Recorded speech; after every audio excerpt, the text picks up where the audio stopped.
Welcome to the RPG Talk Show. My name is Daniel Ivey, and this is John Welker, Vice President of RPG Research. We're a 501c3 nonprofit organization.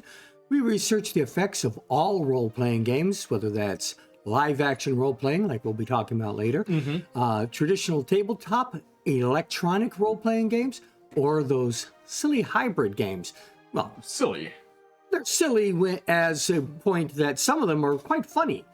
Yeah, I'm just not going to claim all of them are silly. No, of course not. Yeah. And I think next week we'll be discussing some examples of hybrid. Yeah. There's not a lot to discuss on what makes a hybrid, but we'll discussing that. I also wanted to take that time to just talk about the concept of hybridization, where you take concept of one type of play and combine it with another type of play, which is one of the things that we did with No Thank You Evil.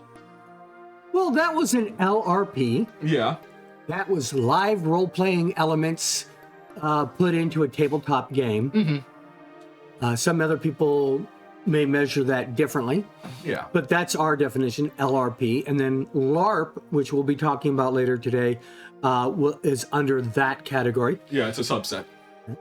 So in our first segment, we're going to do our just talking, and then we're going to move on in our next segment, which we will be talking about salon LARPs or non-combat LARPs, or also known as parlor LARPs. Yep. We'll be discussing all those LARP-related concepts of not actually hitting each other. But I will give you some examples of combat LARPs that are local to the Spokane area. Okay. Yeah, I've been doing a bit of research on it. I'm going to be doing a bit of a, not even like a detour, just me pointing out a sign that is Nordic LARPs as well. Right. Yeah. Nordic LARPs definitely can be both combat and non-combat LARPs. Yeah. But the way they handle the themes, the way they handle Alibi and the Magic Circle, and how they handle aftercare or debriefing is very significant. Yeah, and it's I wouldn't say it's a genre, but it is a culture of LARP. Yeah. That I think that's enough to talk about for there. Then we're going to, of course, take our next break, and we'll come back and we'll do puzzle number 5 of the Traps and Riddles. Number. So this is actually our 25th puzzle that we've done over 3 magazines. Okay. We'll talk more about that later. Yeah. And of course, after that, we have some unboxing, and I've got some special unboxing to do. So it's going to be fun. And we'll bring up Black Friday in those things, because one of our things, I'm going to share codes with you so that you can, if you watch this show and act quickly, and have the money to act on it, which I don't. Yeah, you can get this. Now, some places, like our second thing is, you can get the savings on your own, but it's not going to be. It's not going to be cheap. Even the cheapest thing is going to be like, wow, 50% discount, and I still can't afford it.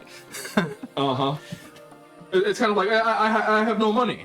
I'm going to break it down to $1. I still have no money unless you want me to go and mug someone on the street. And this is me telling you, don't do that. This is a part of a joke. Don't go mugging people for money. Now, speaking of mugging people, hopefully you had a great holiday. It was okay. Excellent. Okay. Mine was pretty good too. But as you know, anybody who's ever not lived in the still the same price. Yes. The holidays are extremely commercial. I wouldn't know. My years and years and years of retail hasn't told me. Yeah. You've probably worked on a Black Friday at least once. Remember, once. I've told you about the story where I broke both my arms? Yeah. That's from Black Friday. So, I'm not has this commercial holiday been ruined by commercialism? Yeah, maybe. I'm going to read from Dork Tower. The link's in the doobly-doob. You said you wanted to do a skit, right? Well, yeah, it's a one-man skit. No, there's two characters there. There's two characters, yes. You could be the black guy who just stares at me while I rant. Let me get into character. Perfect. A while back, Black Friday used to mean something. Researching Thanksgiving newspaper ads, planning Friday accordingly, waking up at stupid o'clock the next day seeking doorbusters. Now, Black Friday starts right after Halloween and runs for weeks, which merge together. Yes, it was ugly, rampant consumerism, but it was a thing. Funny, isn't it? Commercialism ruined Black Friday. And scene. This is John Kovac, famous artist of Dork Tower and all the Munchkin and a lot of Steve Jackson games. Not Steve Action games. That's another genre entirely. I wasn't aware that. In my research, I didn't realize that Steve Jackson had a LARP contingent called Steve Action. That would be cool. That would be cool. Can you play Munchkin as a LARP? Ow! You're not supposed to really backstab me. I wouldn't want to. Just from kicking down the door. My hip can't handle that. My knee can't handle that. My hip can handle it once. Once. All right, so on to other wonderful topics that are coming up. Oh, I saw that list. Ooh. So Baldur's Gate 3. Still playing it? I did my one run. I'm taking a break. I needed a breather. I saw the patch notes, and I'm going to be going back in. Baldur's Gate 3, who a year ago stopped producing. Another patch note. And now we're having another patch that just came out. Oh, no, it hasn't come out. It's going to be coming out. This is one of the most well-supported games I've ever seen. Yes. You are going to continuously get improvements to this game, regardless of the fact that it's got to be costing you more money than they're making. They made a fortune. They made a fortune. They've been financially successful with this game. Yes, even the people who just licensed it were making a game. But there will not be a Baldur's Gate 4, Not at from least Larian. not from Larian. They have the same reason of not doing another Baldur's Gate as the people for Arcane have for not making another Arcane. They already spent too long on it. Yeah. This was a 6 years process to make this game, and enough money to make 12 other games. But it was worth it. It was worth it. Yeah. So Baldur's Gate 3 patch will be giving us 12 new subclasses. So, like, your bard will now get the glory. Is it the glory? Glamour. Glamour, yes. Yeah. So every class is going to get a new subclass. Right. The bard is going to get the glamour. The Fighter's going to get arcane archer. right. Barbarians will unlock Path of the Giants. Yes. Which- And I'm already thinking Karlach as the Path of the Giants. Yes. This game actually made throwing things a viable stuff. That is not as viable as it is in the. I mean, in the actual game, Yeah. throwing objects are not as effective as in the Baldur's Gate 3. You can make people who just throw things. My Karlach just throws things, and with the Path of the Giant, I think she's going to just throw. Hey, you have a cow. There's also the Drunken Master, which means even more support for drunken fighting. Yep, that monk is going to be.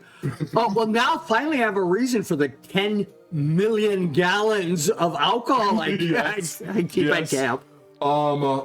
Druid, Circle of the Stars, which is going to be very interesting. We're going to see somebody who's not going to be doing so much shape shifting as getting a constellation on the side of them and shooting with their bow as a bonus action. You have no idea how irritated I am that I finished my run. my run with Krita. One level dip in cleric. You mean the one that finally got a necromancer? Yeah. And the one level dip, what are they introducing? Domain of Death. Yeah. That's the domain I wanted. I have to rebuild Krita now. And replay it. And replay it. Oath of the Crown for the Paladin. Mm-hmm. As you mentioned, there's the Arcane Archer, which is one of my favorite from the back in the day. Yeah. I always ever since D&D came out, I've always had this goal in mind of doing the best archer ever. Mm-hmm. And it gets different as each elements come up. Yeah. You say that hurt, but I don't feel like you're all that sympathetic. Oh no, so sad for you. Yes. Karlach Potion of the Colossus in addition with the Path of the Giant. Not sure how that's going to work in actuality, but it could be a nightmare for the artist who have to have a 6-inch mini come walking through. Ah! Yeah. I feel like that is going to crash some people's games, but a lot of people were going to be happy. Swarm Keeper for the Ranger subclass. Yep. I could call in a cloud of jellyfish. Mm-hmm. That would be rogues, of course. Finally have the swashbuckler. Yeah. Though it's really hard not to run an assassin in Baldur's Gate 3. See, I had no problem with that. I ran thief. I like having 2 bonus actions. I like being able to kill somebody before they know I'm there. Mm-hmm. Of course, Warlock gets the Hex Blade, but with the Pact of the Blade feature at level 3, is it necessary? It depends if you care about the other things that are happening with Hexblade. Like being able to summon a summon a spectral hound from the people that you kill. Okay. Yeah. Okay. I always think about that. You know, all the details that we have from Pact of the Blade basically made you a Hexblade. Well, a lot of people only dipped Hexblade for that, which is one of the reasons why in 2024 they just got rid of that and put it in Pact of the Blade, because that's what people were using it for anyway. Right. So allow them to play other subclasses of Warlock if that's what they want to Pact of the Blade for. So I'm really excited about getting more subclasses, and I'm excited about the ones they chose to give us. Yeah. I would like to see some dips in some races that we don't normally get. Yeah. I mean, the Dragonborn really can only be played if you are... correct me if I'm wrong. Can I play a Dragonborn and not play a Murder Psycho? Yes, you can. Okay. So that's a standard race. Yeah, it's a standard race. But I can't play a Goblin or a Kobold. No. Well, no. You can play a very large Kobold. Yeah. That's a Dragonborn. Or how about a Lizard Man? I know. It's not the same. Okay, so maybe I'm asking for a little too much from the races. Mm-hmm. It's actually almost better not to play the monster races, in my opinion. One of the things that ruins it for me as the dungeon master, when I'm playing Ravenloft, and the players come in and they're already monsters. Yeah. You know what I'd argue? Okay, so when you're playing Ravenloft, the characters and NPCs of Ravenloft treat you a particular way. Because they expect, oh, you're the new people. Okay? It's one thing to be suspicious of the new people. It's another thing to grab the pitchforks, torches, and clerics on first seeing you. What if, they treat them like they're already supposed to know? Yeah, I mean, you don't get no help. Look, a tiefling. You obviously work for the Devil's Strahd. Right. And now they have to go around trying to prove against a jaded society that no, we look like monsters. We technically are some monsters, but we're not kind of that monster. Right. And I don't like that. I mean, I've played in those kind of campaigns where everybody's racist against my character. What is that called? It's one of the cities in Forgotten Realms. If you're not human, everybody's racist against you, and they will make slaves out of you. Faye? No.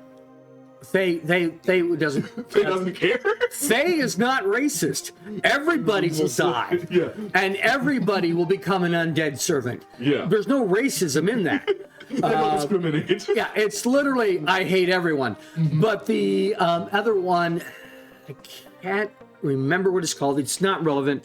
But Okay. there is a very racist slave-owning city.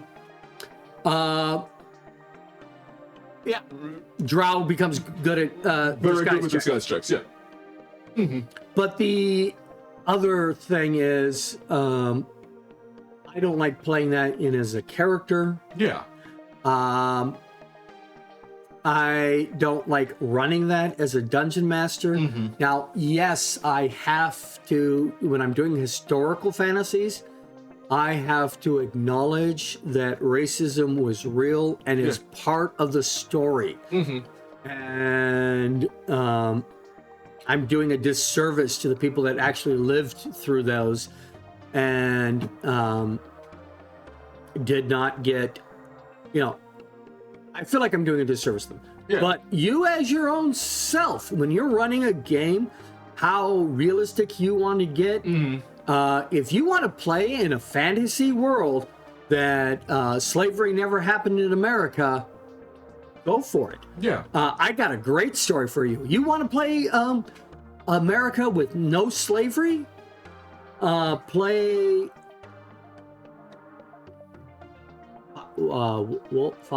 dang it. It's a Native American game, role-playing game that we have here somewhere. And it is it's futuristic. United States that had never been colonized. Okay, that's interesting. So there is no United States. It's United Nations of A confederation of the tribes. yes. Okay. But obviously, chattel slavery never became a thing. I don't know how it deals with slavery in the terms of captured people. Yeah, warband captures. Yeah. But I should remember this. Let me look this up real quick because I feel dumb. I hate it when this happens. Oh, I hate it when you know what the name is and you can't remember. It's like off of the tip of your tongue. Yeah, Coyote and Crow. I kept trying. I knew Coyote, but I said, no, that's got to be Wolf. No, it's Coyote and Crow. It's always Coyote. And Coyote and Crow It's always Coyote. is a very good role-playing game. There's apparently a game called This Land Is My Land. It's a 2020 open-world Native American survival game. Interesting. That seems like a computer game. Okay. Yeah, it's on Steam. Look it up. Yep. My first Native American role-playing game, I believe, was written by Caucasians. Yeah. It's called The Feast of the Dead, and it's historically accurate. Read John's glasses, chat. He's saying you can see my screen on my glasses.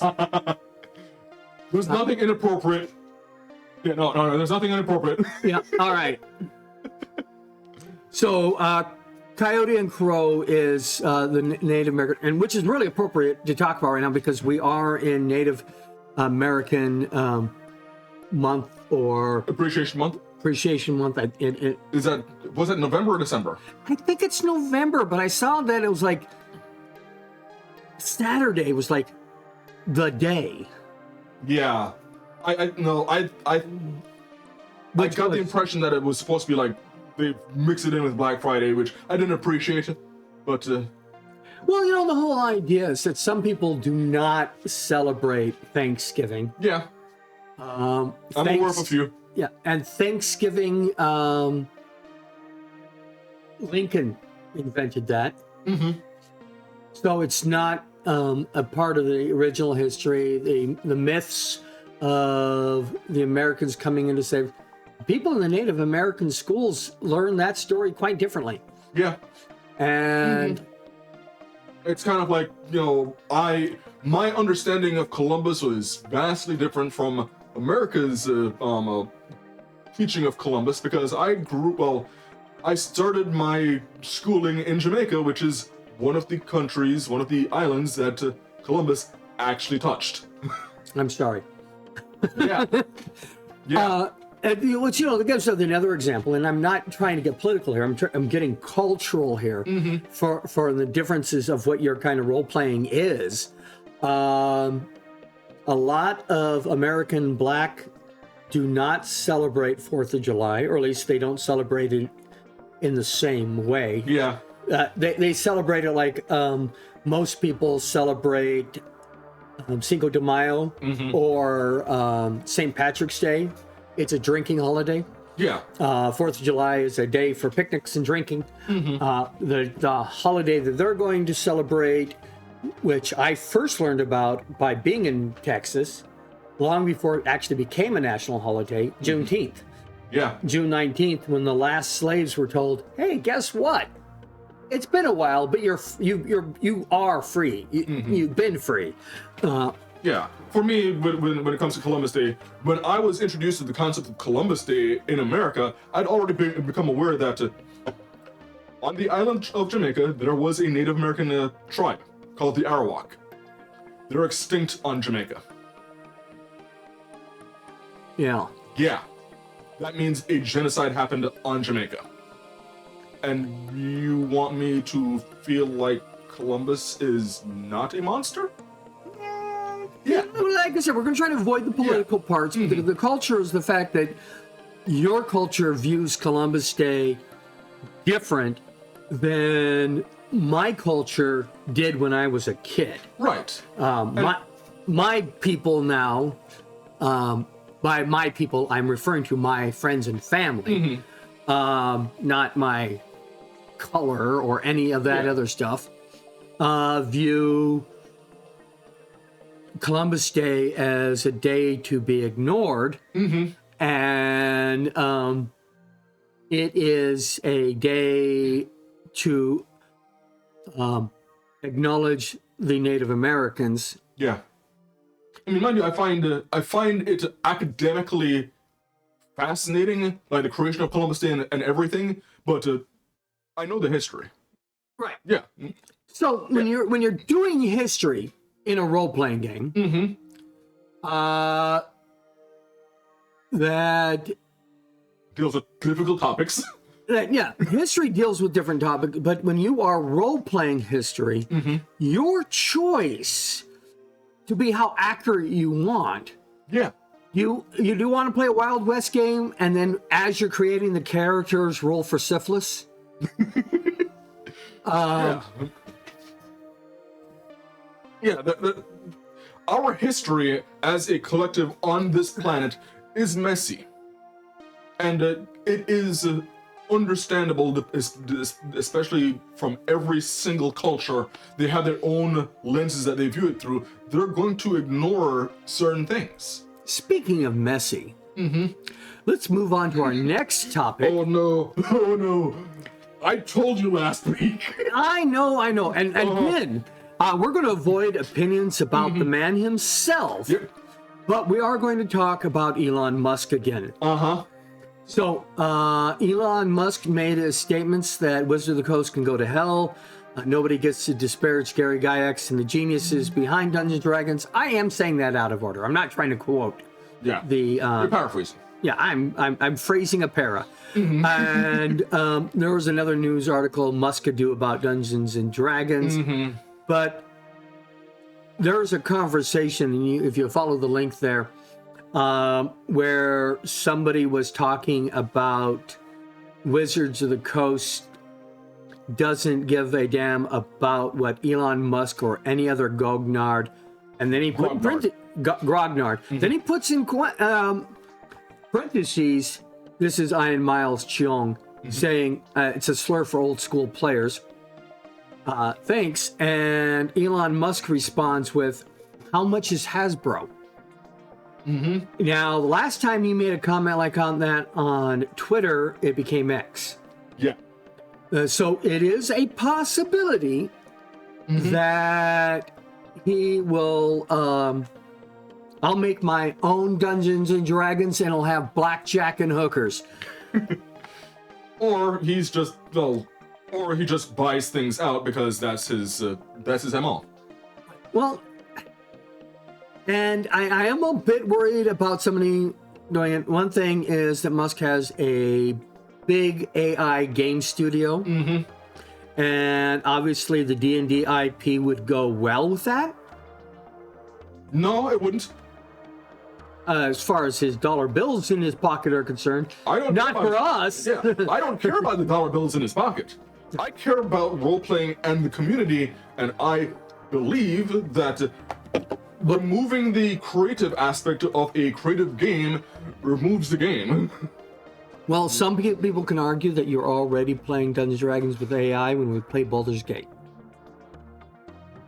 No, I'm playing a scripted story. I said they could argue. Yeah, and I think they'd be wrong. That would be the thing. It would be an argument of whether or not this thing. But I do want to point out, and no, I'm not pointing this out in the defense of Elon Musk. I am pointing this out in the defense of Wizards of the Coast. There are a lot of people, especially after the beginning of last year. Well, it's not next year yet. Yeah. January of 2024. 2025. Oh. January of 2024. So this last year. This last year. Okay. Wizards of the Coast caused Hasbro caused Wizards of the Coast to go into this horrible spiral of it's surprised that they actually survived the what is the word? Not politically correct. The lambasting. Well, yeah, the lambasting. Public relations nightmare that was the SRD, the OGL. the license and all of those things. Yeah. But then they did other things that were just as bad. There were some racist things in there. Yeah. There was overreactions. I mean, you do not send an armed guard to my house to collect some cards that were accidentally delivered to me that shouldn't have been. Yeah. I may not appreciate that.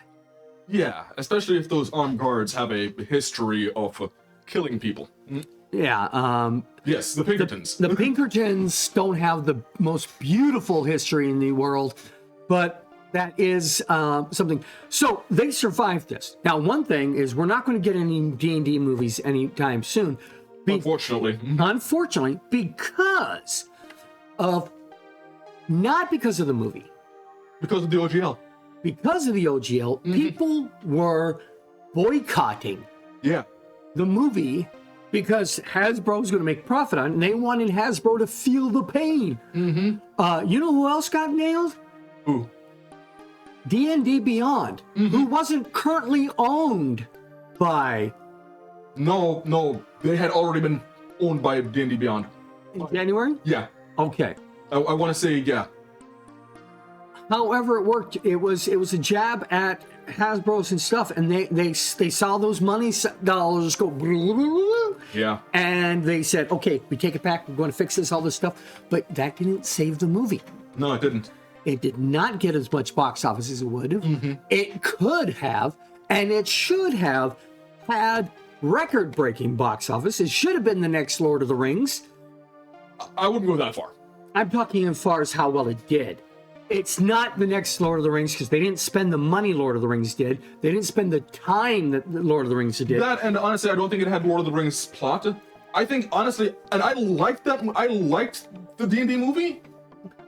I would have loved to seen Weta working on that. Yeah, I felt like it was a solid B movie, and giving it the grade of a B.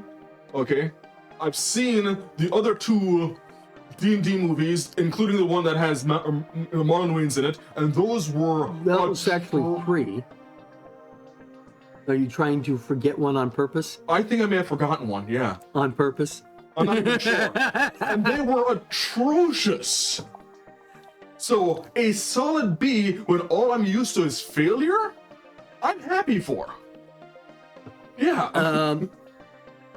Do I feel like they have the potential with especially if they, and we've talked about this, when we talk.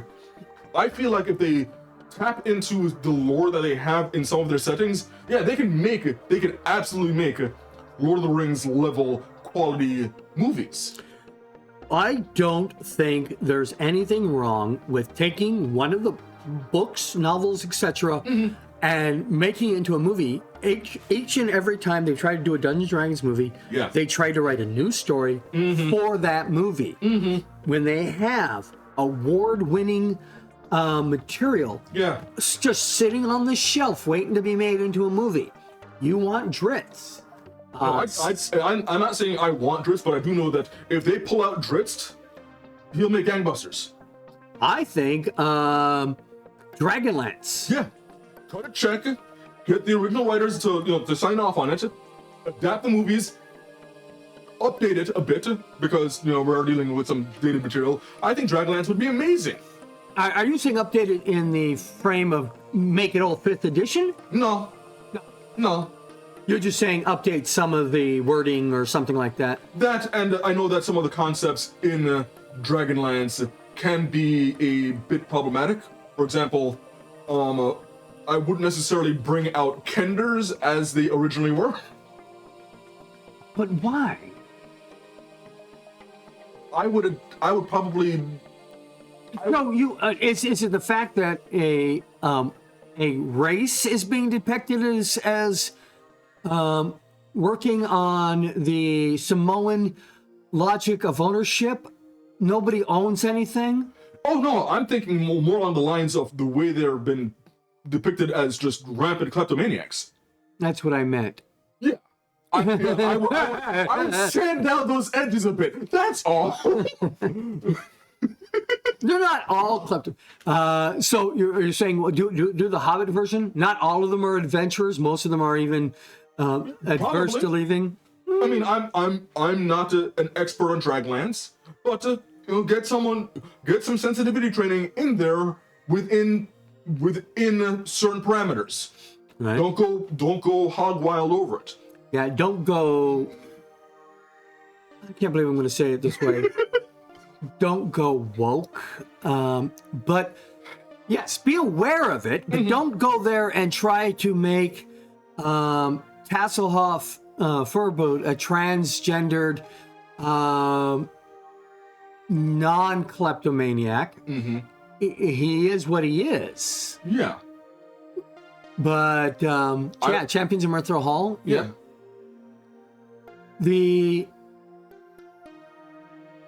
I don't think you should change it enough. I don't think you should. If we're dealing with single character being a kleptomaniac, I'm okay. I wouldn't put that on the entire race, though. Right. Yeah. And as far as casting is, I don't. They're fictional characters. I do have certain things that I expect. Rasslin Major must be yellow, and I mean jaundice yellow, not. Oh yeah. Yeah. I don't mean he needs to be Oriental. No. Give him a good case of jaundice. Yeah. People looking at him like, oh, he's not healthy at all. There are certain characters that are redheads, and I just, because my own reasons, want to keep them redheads. Yeah. You know what I think would, I think, and this one doesn't have to be a series, but just a good standalone. Release it in October. They were going to do a Ravenloft. Oh, yeah. Ravenloft AT&D movie. Well, the best way to do that is to do Istrad. Yeah. Or one of the other little novels. But Istrad would make the best one. I wouldn't try to recreate the module. No. Though if I were to recreate a module for a show, it would be Death House. Yeah, that could be a couple of episodes, that could be a season. Yeah. Yeah. Yeah. And have that lead into Ravenloft, the D&D movie. Yeah. Gloria, a D&D movie. Yep. I agree wholeheartedly. There is content here. Right. You know what? I told you I was going to come in and say something in the defense of Wizards of the Coast, and I didn't. I left out the defense part. But all of you people who no longer like Wizards of the Coast need to remember that Dungeons and Dragons exists as a product available on the shelves now because of Wizards of the Coast. Yeah. When Dungeons and Dragons was going down like the Titanic, Wizards of the Coast bought the company, bought all its rights and stuff, and it's the only reason we still have Dungeons and Dragons. Yeah. The only reason that 3rd edition, which I personally felt was better than 1st and 2nd edition. 4th edition. You're gonna get in trouble with some of the older, the real Dungeons and Dragons players. I played every edition of Dungeons and Dragons, and my opinion is mine. Yeah. Period. I started off in 2nd edition. Yeah, and it's not. I started with basic Dungeons and Dragons. Did 1st, 2nd. We've done the. We're gonna do a live broadcast of the original D&D. I've done Pathfinder, which was the Dungeons and Dragons 3.75 before they came into Pathfinder 2. Yeah. That's when they kind of got separated there. I did the 4th edition. Same here. I'm doing 5th edition and 5.5 right now. And I am grateful that all this material is out there and things that we have been done. Yes, they have made some horrible mistakes as artists and corporate entities. But I'm also grateful that they did it at all. Now, I think that things started going downhill when Hasbro bought Wizards of the Coast. Yeah. Actually, I would say that I feel like things started going downhill when Hasbro started noticing that Wizards of the Coast actually made money. Yeah, when Hasbro first acquired Wizards of the Coast, they weren't very hands-on. Yeah. And now it's outperforming a lot of their own original sectors. And so they're like, well, let's ring this out a little more and get some more money. We have to monetize this enough. It's under-monetized. We want this to be a, what did they say? We want this to be a cultural, product, as if it wasn't already. Right. Yeah. Well, no, what they want is microtransactions. In real life. And artificial intelligence in their art. They want to cheapen it. Yeah. And charge us more. Yeah. And now Elon is threatening to do the same. Right. And I don't want to say anything about Elon himself. Not because I have any issues with him, but I need to stay as an organization. First of all, I do want to remind everybody, I am the vice president of RPG research, but my opinions aren't necessarily reflective of RPG research as a company, as a nonprofit organization. Correct. They're my personal opinions. My personal opinions don't always settle with Hawk, the president of RPG Research, right? The founder. I'm only a co-founder, but You know, and we argue things like, no, bows don't work like that. Yeah. And honestly, I've actually even seen where Hawk has opinions that he understands that he needs to have, he has these opinions personally, but as RPG research, no, RPG research doesn't have that opinion. Right. Yeah.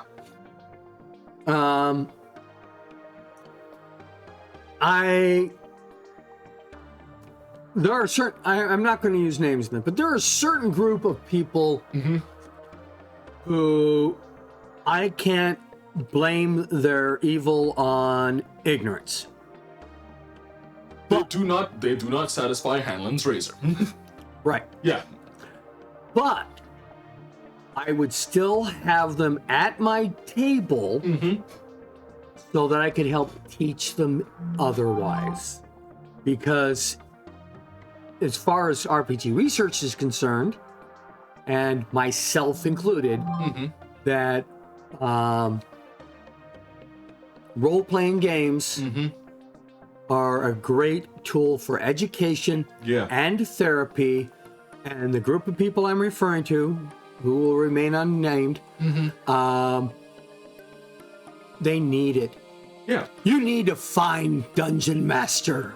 Yeah. So, I mean, and this is something that I wholeheartedly agree with as well, where if I'm to believe that and this is something that I do believe, RPG research and role-playing games are a phenomenal method to teach that isn't, it's a phenomenal way to teach in in the best possible methods.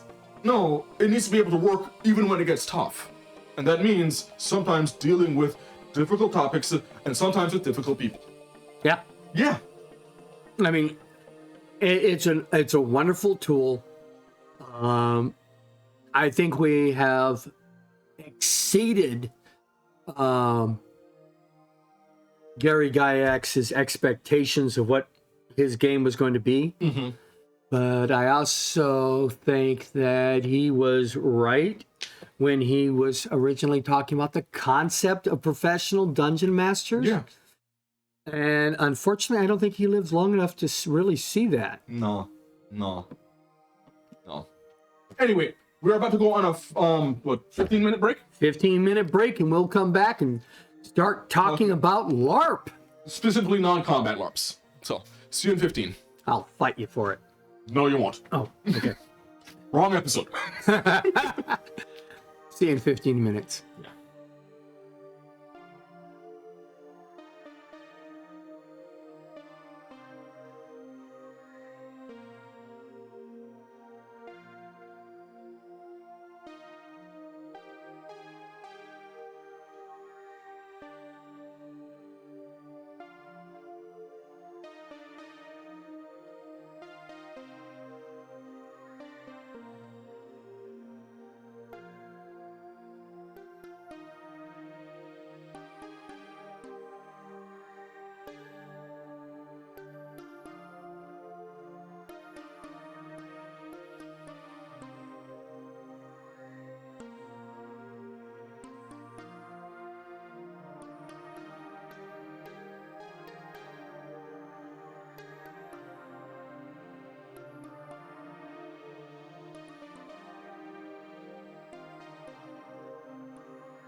I win. Welcome back to RPG Talk Show. My name is Daniel Ivey. I'm John Wilker, Vice President of RPG Research. I'd like to remind everybody that we only exist because of donations. Yes. We are a completely non-profit organization and we are completely non-paid. Nobody here makes a dime from the president on down. Everything goes into the programs themselves. Mm-hmm. By the way, I'm still holding you to that. That you're not getting paid? No. The rock, paper, scissors. Yeah. Yeah. Mm-hmm. Yeah. Okay. So, rpgresearch.com/donate. He's getting scared. Yeah. I tell you. So, Live action role playing, not just any live action role playing. We were talking about non-combat. which can be resolved with rock, paper, scissors. Yes. Yep. He killed me. Well, it took some aggravated damage. Oh. Now, But I had the bomb. I should have used the bomb. You didn't announce the bomb. Yeah, that's true. Yeah. You have to announce it first. Yeah. Anyways. We both have experience working with, or at least playing Vampire the Masquerade. And we were trying to... Which is technically called Mind's Eye Theater because it covers all of the world of darkness. Yes. So everybody sticks with the vampire. Yeah, Mind's Eye Theater is the rule system used to adapt Vampire the Masquerade for LARP. But we were trying to avoid that because it seemed like there has to be other LARPs, other non-combat LARPs, other than Vampire the Masquerade. Right. Now, I do want to point out some combat LARPs real quick. Yeah. Just because they're what's available in Spokane. And right now, the only LARP I'm aware of is Vampire the Masquerade, whose group has split. I don't have a link or a page to take them to there, but hopefully I can get one of their members to come and be on the talk show in the future. Who knows? The other groups that we had in Spokane were, or are, in this case, in the Inlanders, Spokane's live action role players welcome all to join them on a weekly training sessions in Manitou Park. This was put out in the Inlander on July 25th, 2024. They are a boffer LARP. They do magic and character classes. And they do hit location combat. And it's pretty safe. It's pretty fun. I was a member for years. I've also been a member of other organizations, but I have never played with these guys, and now I'm a bit too creakety and crankety to do that. Yeah. Honestly, I feel like I'm that way too. But I can play spellcasters and archers. Yeah, you could. You could. Now, one of the issues that I was doing, and I was trying to do... I wanted one more. Oh, yeah. The Spokane Brown Coats LARP. Now, the Spokane Brown Coats are doing, what do you call it? Firefly. Ooh. Okay. Yeah, so they're playing in the world of Firefly, and they do use melee weapons, but for the vast majority, it's going to be Nerf guns. Nice. And unfortunately, their Facebook page, last update was in 2019. So I think COVID just plain killed them. Yeah, and this is one of the things that I've come across in my research. It seems like COVID killed off a lot of LARP groups, and from what I was able to find, some of them try to do online LARP, which... Mixed results? With mixed results. A lot of them would they try to do online LARP and just realize online tabletop is just easier. Right. Yeah. So much of LARP has been, It's hard to do a LARP where you're supposed to be wandering around, talking to people, going into different rooms and things like that. It's just online. It's just easier to do a tabletop unless you put GoPros on everybody. Right. And then they can't meet in a room anyways. So it's, you can't really do live action without the action. And the people there live and in person. So the LARP scene has had quite a hit because of COVID, and it looks like it's still recovering. Yes. Yeah. I guess they got long COVID. Possibly.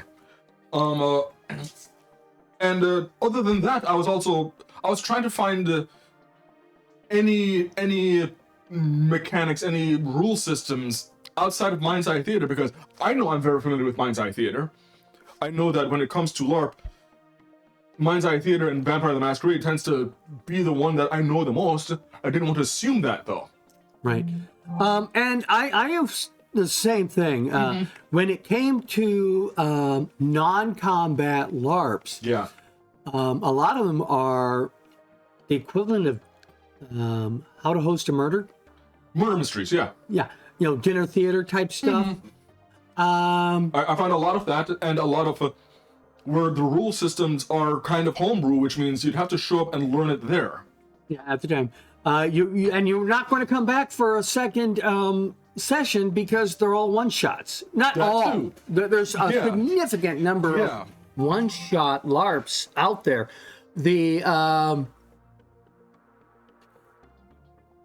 But there is one. Should we talk about the some of the one-shots, or should we go into the one that only is the only other published rules I know of? Please correct me. Please tell me that there are more. We would love to find this information. If there is a existing LARP system that isn't a combat LARP, Yeah. then let me know. You can write us. Yeah. Info at RPG Research. Use the subject line talk show so you know you're talking to us. And, email us, text us, Yeah. put in the comments, whatever.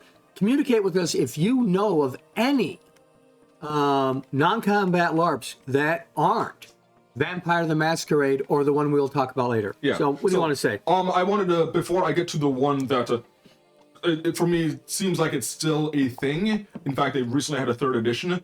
I wanted to mention some that I found, and in doing further research, it looks like they've gone the way of the dodo. There was rules to live by. I don't know how much that is supported anymore. There's also Obsidian LARP, which is also known as the auction system. They no longer exist. Right. I also looked into Nero. Nero looks like it's still around, but that is still technically a combat LARP. Yes. It does very, very light boffer, but we're trying to find anything that isn't combat at all. So, Now, when we say doesn't combat, we're talking about doesn't do physical combat. right. Vampire the Masquerade, Has combat. which we just demonstrated with rock, paper, scissors. It's rock, because paper, scissors. that's how the rules work. Yeah. So conflict and combat in Vampire, technically it's supposed to be a no-touch LARP. Yes. Ignore those two making out on the couch over there. She won the rock, Rock, paper, scissors. Anyways. They're negotiating. Yeah. The other one, which it looks like you kind of beat me to it, and I figured I was hoping to be able to surprise you with it. That I found this Cthulhu Live. Yes. It is not a Call of Cthulhu game. It is not by Chaosium. But Cthulhu and those the mythos is been in open. It's in public domain For quite a while. And so there are other game systems and there's Cthulhu Fate. Yeah. There is all kinds of Cthulhu games, board games. And It's also one of the reasons why you can find Cthulhu stuff in Dungeons and Dragons, because it's in public domain. Right. I'm not sure if it was in public domain at the first time when they did it. Yeah, I know. But that didn't stop them. Yeah, it didn't stop them. That didn't stop them. It didn't stop them from doing Numerian. Yeah. They got in trouble with. In fact, actually, it was Cthulhu and the Numerian that what got them in trouble. Why the first monster manual, first deities and demigods is so valuable because they didn't have permission for either of those sources. Now Cthulhu can be in there, and Pathfinder is great for Cthulhu resources for a Dungeons & Dragons type role-playing game, as well as cryptids. Nice. The Jersey Devil's in there. Ooh. But do I have to play in Jersey? No. Good. They call him the Sandpoint Devil. Oh, okay. Just as long as I don't have to be in Jersey. Yeah, it is the Jersey Devil, but it's written into their world. Yeah. All right, so Cthulhu Live 3rd edition. Skills for combat, sanity, magic, psychic powers, all of those good things. And I don't know who's playing it. Yeah. Where it's playing, but I know that it exists, and I think we... at some point, I need to pay the $20 and get me a copy of that book. Yeah. There's also lots of modules for Cthulhu Live. Okay. So, and by lots, I'm talking 1, 2, 3 scripts and 2 reference books. The Ageless, well, no, that's a script as well. So 4 and 1 reference, which was Magic of the Old West. Okay. So one of the other ones that I looked into was, it's called Parlor LARP, and it looks like they have their own system, but they have a whole bunch of one-shots, and this is one of the things that we tended to find with a lot of the non-combat LARPs, is they tend to do a lot of one-shots and their own system. Just as a clarification, Parlor LARPs is their categorization. Yeah. It's for Million Games. Yes. And they have a list of Parlor LARPs, which is also another word for salon LARPs. Yes. Or non-combat. So I actually looked into, for example, they had one for, just to see, what is their take on everything. And I looked into the one that they have for Hamlet. And the idea that they have is, you're not playing all of Hamlet. You're not. They're putting you in the last scene of Hamlet and letting you resolve it. Everyone has their motivations and whatnot, and you have to play it out. And let's see, you don't have to end Hamlet the way Hamlet was ended by either William Shakespeare or the one guy who claims that William Shakespeare stole from him. Right. Despite by the way, it's a joke. It's a joke. We actually use the book as a wonderful teaching utensil for interactive fiction called To Be or Not to Be, To Be and or Not to Be, and Romeo and or Juliet. Now, Hawk has a LARP, and I'm pretty sure he didn't write it or anything like that. Oh yeah, the henchman one? Yeah, it's the one where... Hirelings? No, it could be called the Hirelings. I think it's called the Hirelings. But that's not what I'm thinking about. I don't know, because the one I'm thinking about is where you are the heroes, not the hirelings. You've just finished the dungeon, and it was a disaster. Now, the hirelings is a LARP, but the one I'm talking about, if I could just remember the name of it, even if I can't remember it, murder mystery, salon LARPs. Basically, you sit down and, like, what went wrong? What went wrong? It was an after-action report of what horrible thing happened to you in this dungeon, and you get to act it out. Yeah. Basically, your adventures in therapy. Right. I wonder how we got a hold of that. I wonder why. That looks like Hawk written all over it. If he didn't do it, he might as well have.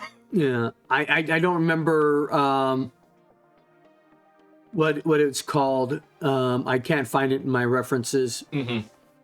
But there's also other non-combat LARPs out there. Yeah. And so what's the benefit Well, let's just get the names of them out, and then we're going to break down why we care about non-combat LARPs. Yeah. There is the Greek Initiative, supporting inclusive geek culture, and they have LARPs as well on their list. Link in the doodly-doo. Doobly-doo. And that's an official term for it. Nice. Doobly-doo. I thought it was just something he said, but okay, cool. Works for both. I got this from another therapist, YouTuber, who always referred to as the chat area as the doobly-doo. The doobly-doo. Okay. So they're doing, they have LARPs in development, including an American Revolution LARP, a Prohibition era LARP. They have other LARPs that they did, Chariot, Project Athena, which is superhero, additional LARP products, experiences, other gaming experiences. So they've got a nice long list of things that they have as LARPs. Yeah. But they are, How I Got This Job, LARP Designer, is a book that they've done. I don't know how many of these are ones that would be considered ongoing LARPs. I think most of them are one shot. Yeah. That was pretty much what I gathered as well. And yeah, I learned the concept of the doobly-doo from Hank Green as well. And his crash course. Either that or infographics. One of those. Yeah. Yeah. So it is a term that gets used. So we got all these different types of LARPs. We got the Cthulhu LARP, which I really need to get into. You got Vampire the Masquerade. Can we mix them? Vampire the Masquerade and Cthulhu? Why not? Yeah. I feel like, that can be mixed. And it isn't just, the vampires or the horror that is happening. No, I feel vampires dealing with Cthulhu little monsters. I ran a campaign. I've told you about this probably 100,000 times because it was the longest campaign I've ever done.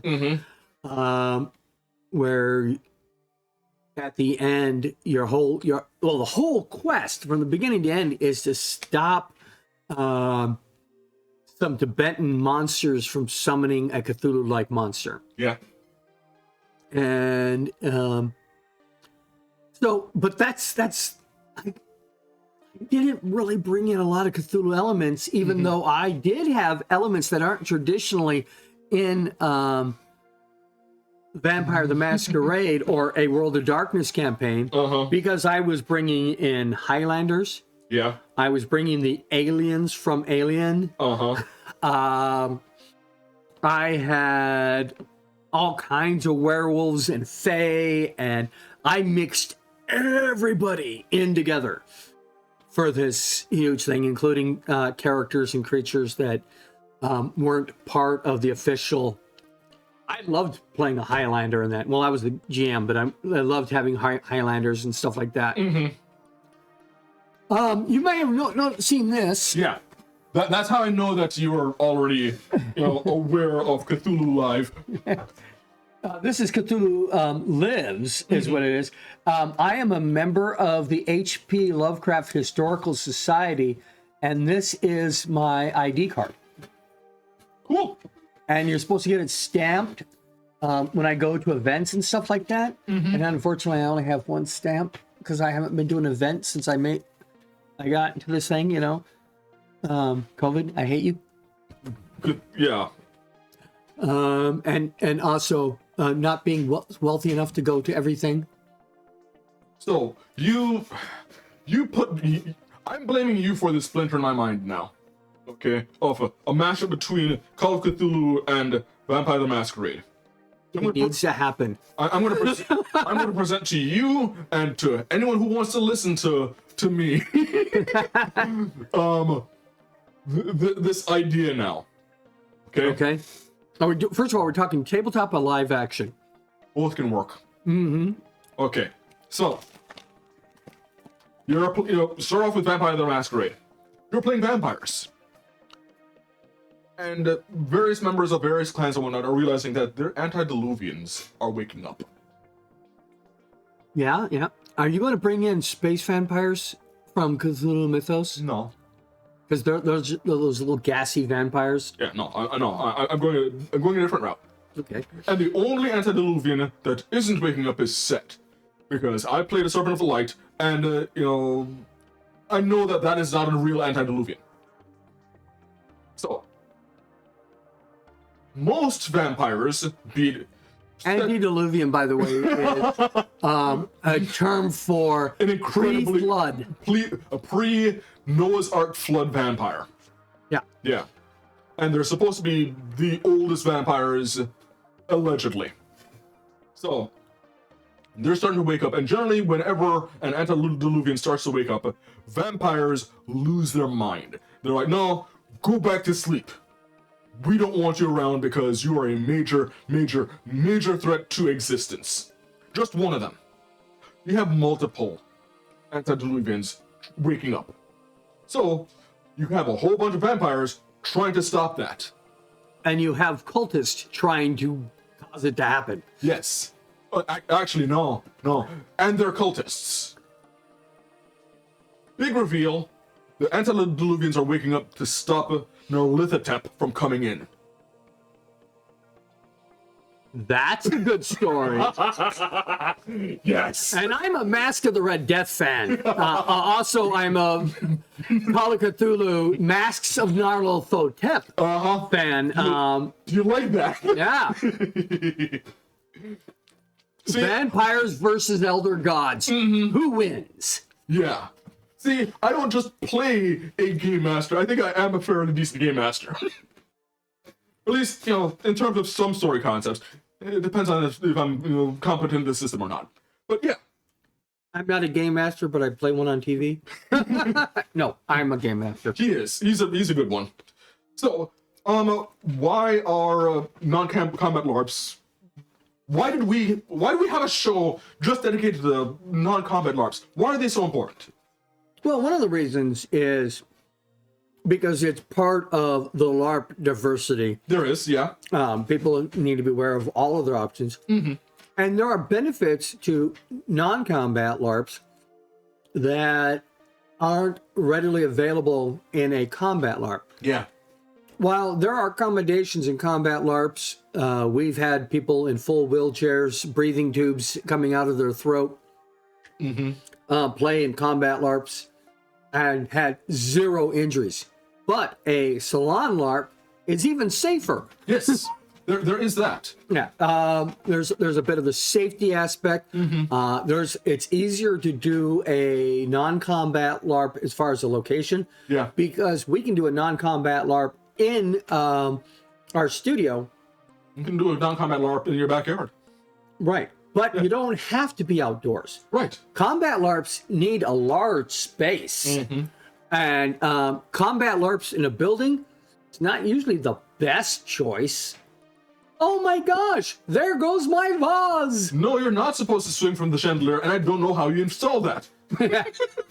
Yeah, where'd that come from? I didn't have one of those. Yeah.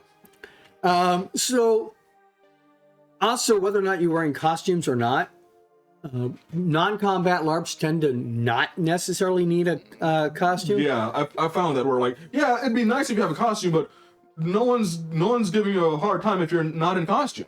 Right. Yeah. Yeah, if you're playing part of the brown... depending on the non-combat LARP, some of them are like, oh, you're in the weekend, we're going to give you a costume. Right. Yeah. Well, yeah, it depends on what you're playing. Yeah. If you're playing one of the Fae or you're playing one of the werewolves, then you might want to have a little bit of costuming. Yeah. But it's not required. Yeah. I played the ugliest vampires of them all. I was Nosferatu in my very first LARP. And I got not what was the word? I got roped into it. You got roped in. Oh yeah, you've told me the story. Yeah. Where there was a LARP happening. You weren't involved. People thought you were involved, and you just started interacting. And you're like, well, you're already playing.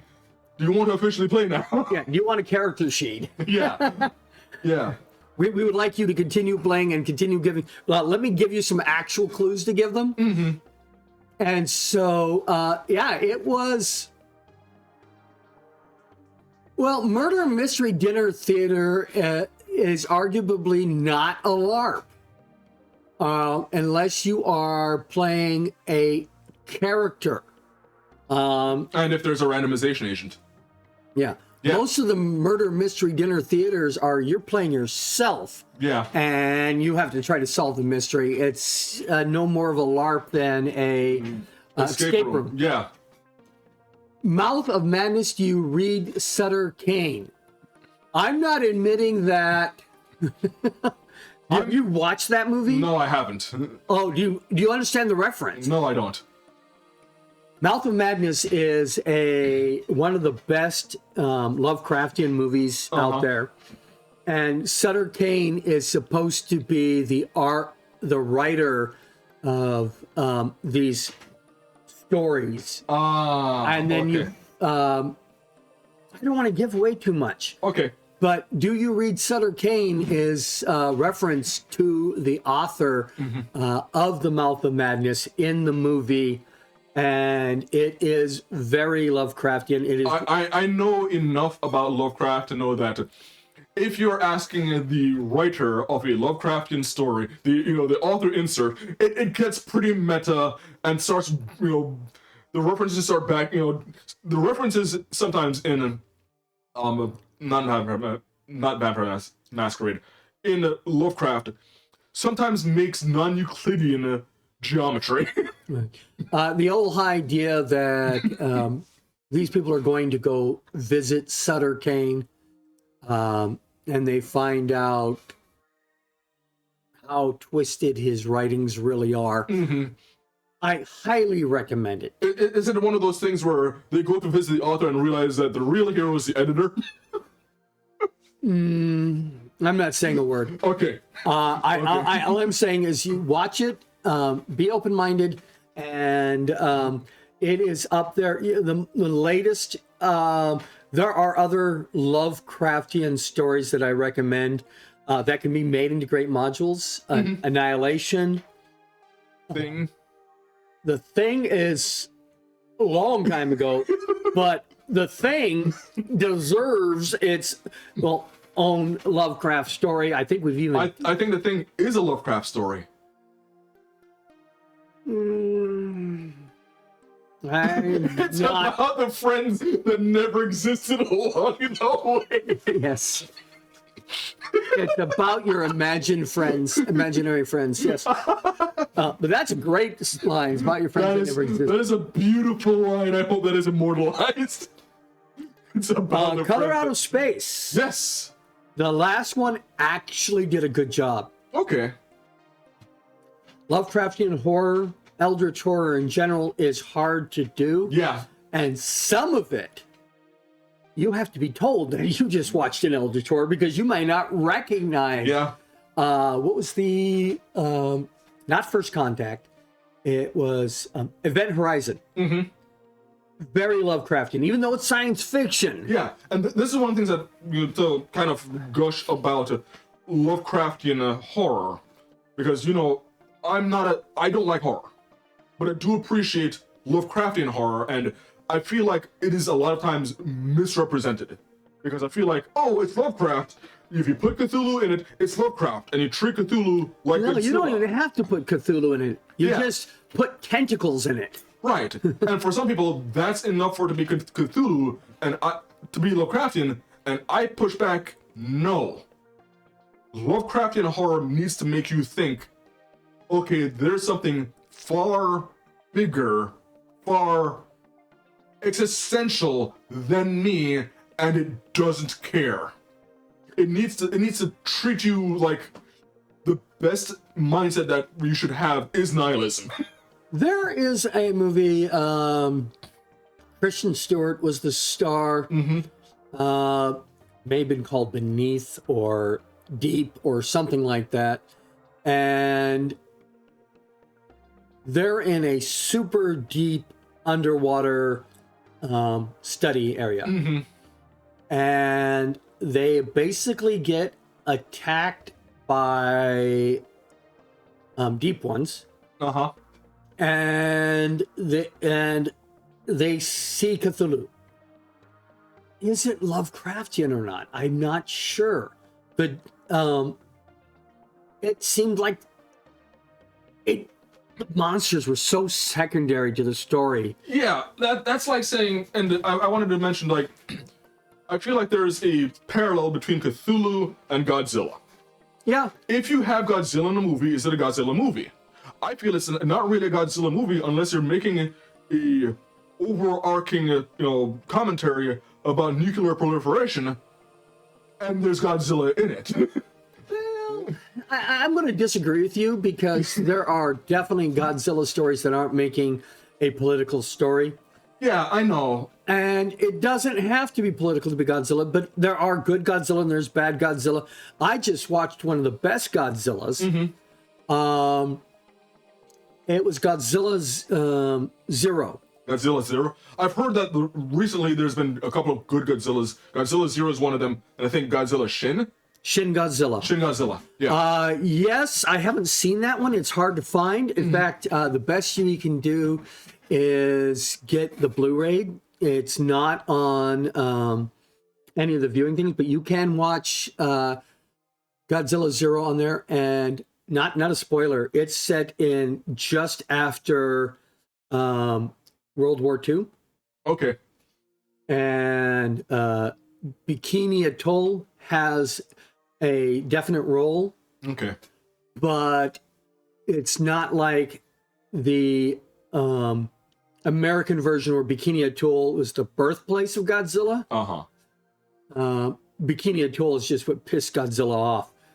And that's how I feel most Godzilla is. We're like, yeah, there's the whole Godzilla fighting monsters, and okay, that's basically Super Sentai with Godzilla. Yeah. And then there's Godzilla. You pissed Godzilla off. Godzilla's gonna come out and wreck things. Right. Yeah. And then there's the quote-unquote American Godzilla, and that I'm not calling, just because they call it Godzilla doesn't mean that it is Godzilla. That's Okay, just that's a big iguana. That's a big iguana. So Soho, I'm probably saying this wrong. Soho, who owns Godzilla, calls on the Internet Archive. Did you find it to watch? Earthworm says he found Shin Godzilla on the Internet Archive. Pacific Rim is Godzilla. Pacific Rim doesn't have Godzilla himself in it, but Pacific Rim is a Godzilla-esque. There's a term for that. What? Kaiju? Kaiju. Yeah. It is a kaiju. Send me the link in your personal and to my phone for that one. But the other one is, no, not to my phone. Send it to my email. Yeah. But the okay, the people who own Godzilla, the Japanese people who own Godzilla, refer to the American Godzilla as Zilla. That his official name is Zilla. There's no gods there. He has been separated from Godzilla, and in fact, in Godzilla Wars or Godzilla Battles or something like that, He shows up just to die.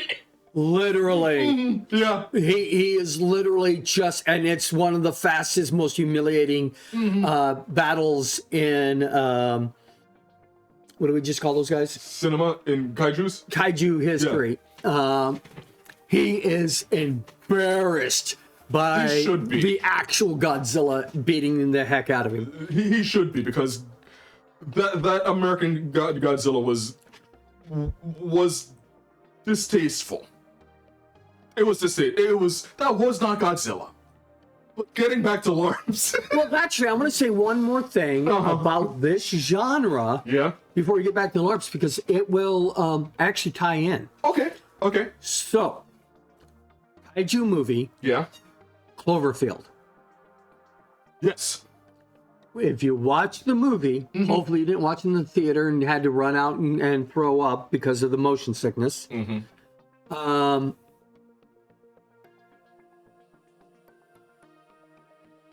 He's a background. Yeah. He stays in the background for, like, you don't really get a look at him until the end. Yeah. But you could play a LARP around that. You could play a LARP around a kaiju incursion and how people are responding to it. How are they, what kind of plans are they? What conflicts are coming up there? So you could do a kaiju LARP. So I'm thinking this would overlap, especially with Cloverfield, where Cloverfield was a kaiju movie, but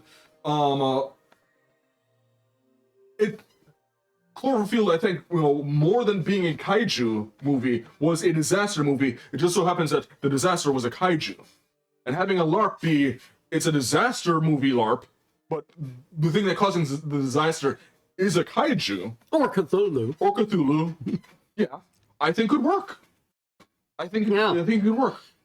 And they've done LARPs on every topic that you can think of, including topics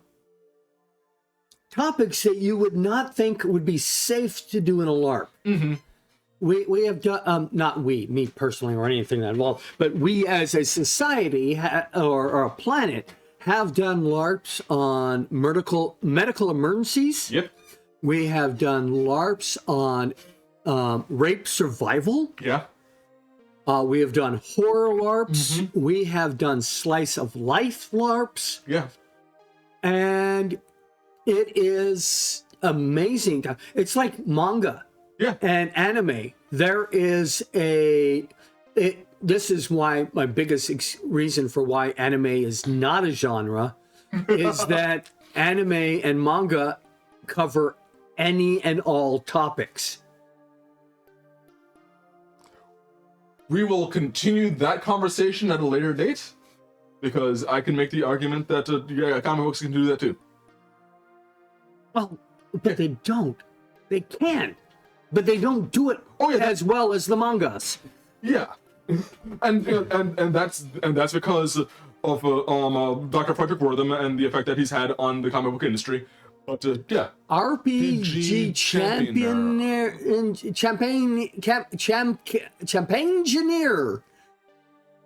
100.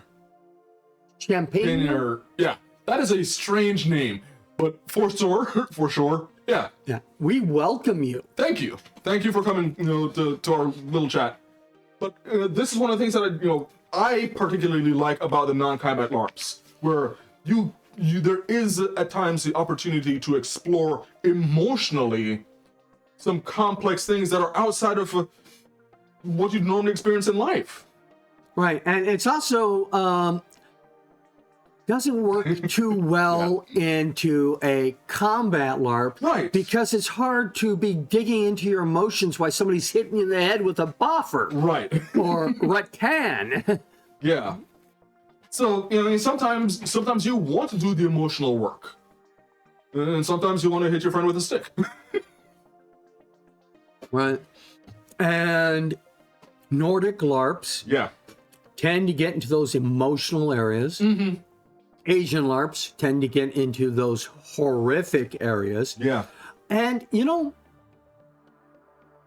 I would love to see some of those Asian horror ones, because they can't be combat LARPs. It's hard to do a combat horror. It's hard to be scared when I can fight back. Well, what if we do Eldritch horror combat LARP where, you can fight back, and then you find out it's meaningless. Well, it's like that definition of good horror that I saw in a and I wish I knew the name of the person who did it, but he was saying that bad horror is big and brutal, and you feel completely hopeless. Good one is it's weak, and in fact, you kill it, but it never dies. Yeah. So you win the combat LARP and it just gets back up and keeps coming at you. Or you win the combat LARP and you just realize, oh, I'm the monster. Right, right. Why did you kill my baby? Who said that? Yeah. Those are the kind of issues and things for LARP. So we come back in about 15 minutes. Yeah. We are going to discuss Traps and Riddles. Traps and Riddles will be Challenge of Champions 3, number 5. And then after that, we're going to do unboxing. And I'm going to just give you a little heads up on what we're going to do to give you a real reason to come back. We're doing Dungeon Crate. It is my first loot crate that I ever subscribed to. Yeah. And I will never leave their company ever because of A Christmas Miracle and Christmas Sadness and stuff like that. That's a completely different story. And if we have a lot of time on... I thought you were never leaving them because you hid their phylactery there. Something like that. Okay. Okay. The next one is Beatles and Grimms. You want to talk about... one of the things I wanted to talk about in our Just Talking, and I forgot to do it, was what you need for a role-playing game. Do you need this super fancy stuff? Do you need maps and minis and all of those other things? Yes, I saw was your 5 minutes. Yeah. We have 4 minutes left. Yeah. Well, you've seen some of the shows that, well, some of the productions I've done as a game master. I don't need much. I can get dice and a scratch piece of paper, and that's it. That's all I would need. Right. So in the list of the 9 things that you need to participate in a role-playing game, Yeah. very few of them are physical. Right. The rule set you can get for free now. Literally, I suspect figurative as well. Thanks to, by the way, for the invite, and yeah. Also, the ability to fight back in a horror campaign, though needs creativity, and I'd say does need another look. Yeah, I feel There's like Pulp Cthulhu and there's other things, but it's hard to make a horror work if you can win. if you don't feel afraid. Yeah, I feel winning in a horror isn't, oh, you beat them, it's you survived. Right. You're the last girl.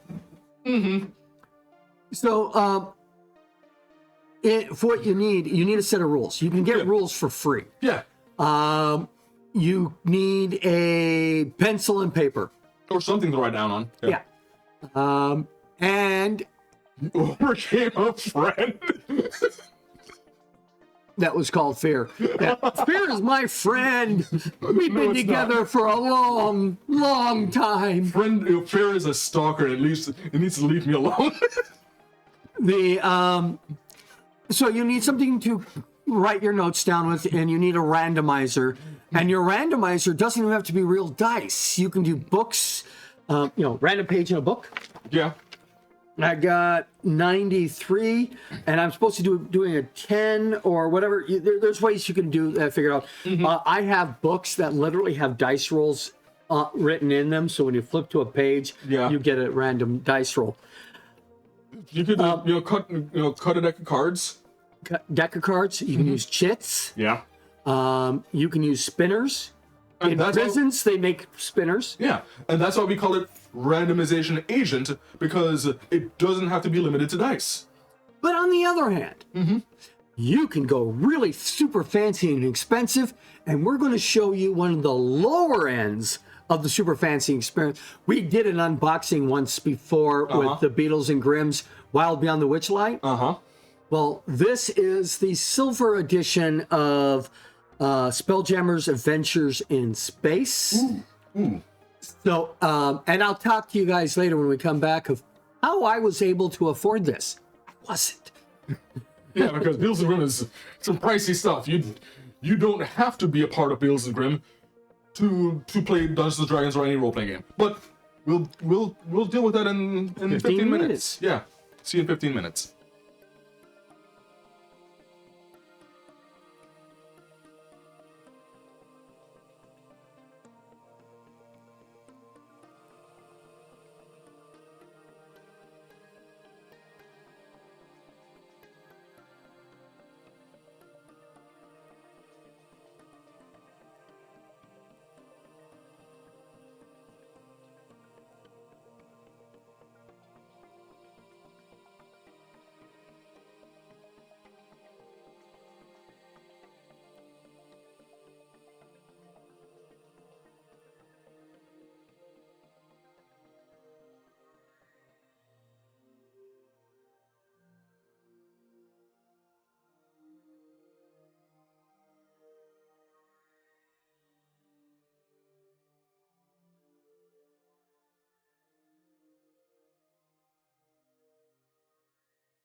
Welcome back to the RPG Talk Show. My name is Daniel Ivey, and this is John Wilker, Vice President of RPG Research and co-founder of RPG Research.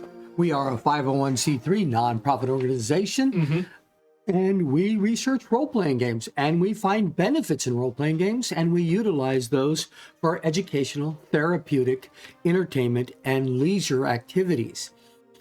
And today, at this moment, we are going to be doing a Challenge of Champions scenario. Yep.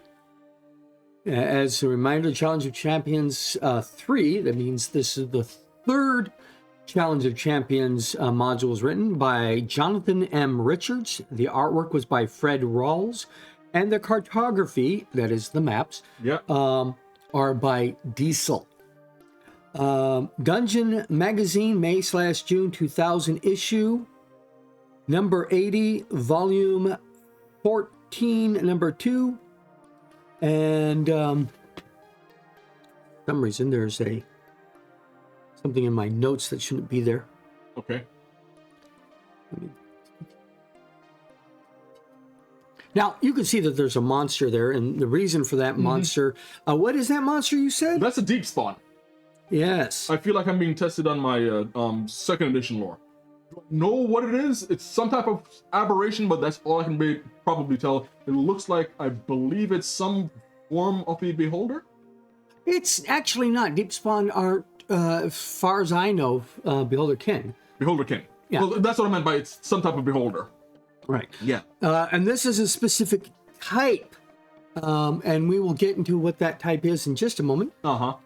So after your last scenario where you had to swim and get people from one side to another without a monster, which was a beholder kin, from seeing you, and you did that by churning cyan. Yeah. Well, that's important to know, because after drying off quickly with a towel and after being fed a liquid with that counteracts the effects of the potion of rainbow hues, so you're no longer cyan. Okay. A guild escort takes you to meet Julian, the guild wizard in charge of running the next scenario. Okay. He stands before a closed door, which is why you don't have a map up right now. Okay. Beyond this door has a short corridor, he begins. It leads to a vertical shaft, at the bottom of which lives a former, a type of deep spawn capable of generating monsters with which it has come into contact. The former sleeps beneath a pile of rubble, and it would be best for you not to awaken it. Halfway down the vertical shaft is another corridor, this one guarded by a serpent. Down that corridor is an exit door that will take you closer to your goal. You must all make it through the exit door within 15 minutes, using only a 15-foot long ladder, a 50-foot long rope, and a ring of spell storing loaded with the priest spells Command and Snake Charm. He drops the rings into the priest's hand. There is another rope in the lower corridor with the snake, if you can get to it. This scenario counts as the priest test. Okay. And before we start anything, RPG Championer says, this is going to sound obvious, but the people, Gary and co, who made the alignment table / wheel, these pieces specifically on the macro scale possibly has some of it, if not the best information as to how people can be stated, and all around something that needs more research. Not telling you more a suggestion, but the more people that get on this, the better. So thank you, yes. And life in general, sorry for the late response. It's okay, it's fine. So, the corridor was how long? The corridor, as according to your description,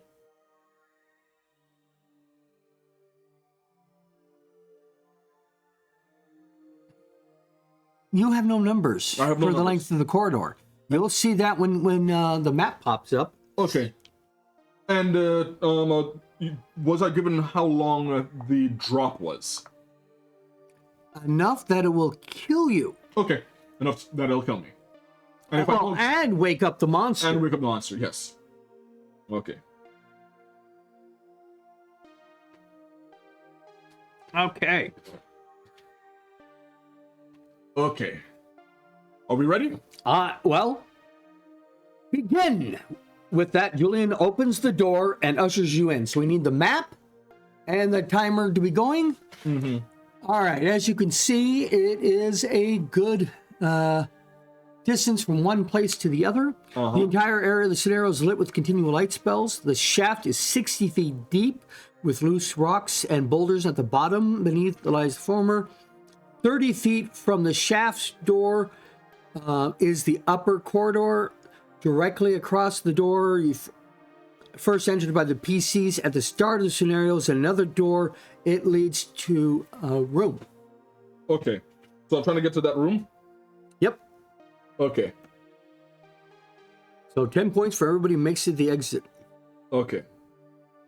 And how wide is that gap? How wide is that pit?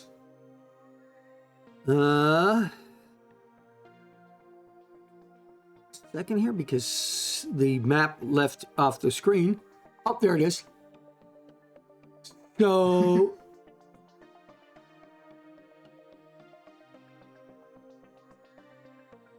now I have to go back. Oh, yeah, that, by the way, that thing is absolutely far realm stuff. That's why it's a beholderkin. Let's see.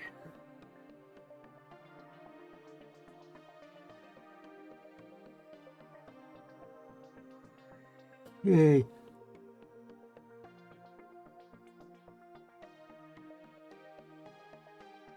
Ten feet. 10 feet? It's 60 feet down. 60 feet down, total. 30 feet to the... From the shaft floor is the... 30 feet from the shaft's floor is the lower corridor. So it's 30 feet from Rebel, or down there, to that edge there. So maybe 20 feet across. Okay.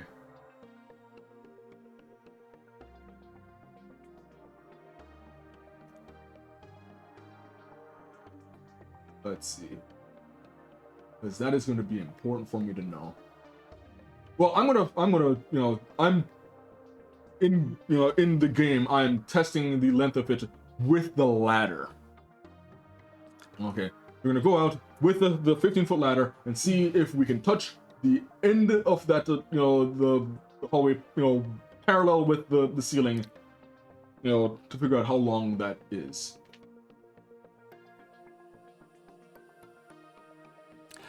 Yeah, it's 30 feet across.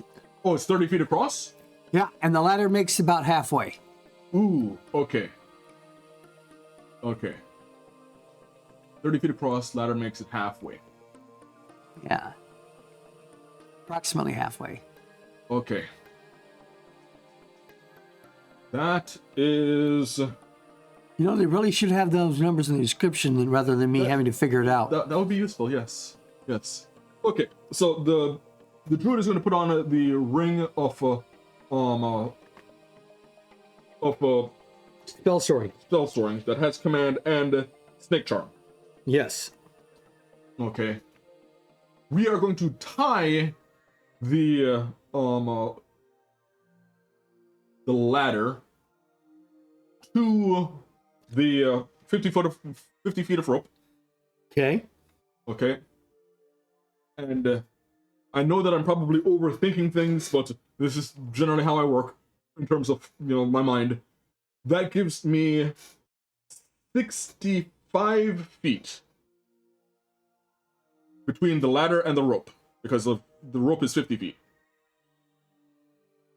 Okay. So that corridor is about halfway down. Mm-hmm. And you want... the ladder plus the rope gives you 65 feet. Right. Okay. Okay. So this is what I'm planning on doing. We are going to lower the rope we're going to lower the ladder. Okay. Okay. And when we're right above, where the corridor would be, we're going to try swinging it so that, the ladder catches on to the ground area with the corridor. All right. So just to clarify, you guys are up there holding the rope. Yeah. You lower the ladder down by the rope, and then you swing the ladder over until it lands where the snake is. Yes. All right. Bunch of rolls later, ching, ching, ching, ching, you miraculously get it over there. Now it is, the ladder is by the snake. The snake looks a little agitated. Yeah. So the druid is going to, or, do I have a druid? I think I have a druid. Yeah, you have a druid. Yeah, I have a druid. The druid is going to use the snake charm.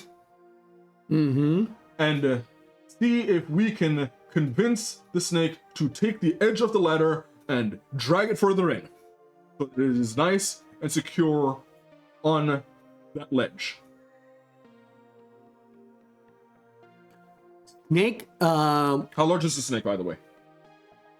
oh, it's your average rattlesnake, Average rattlesnake?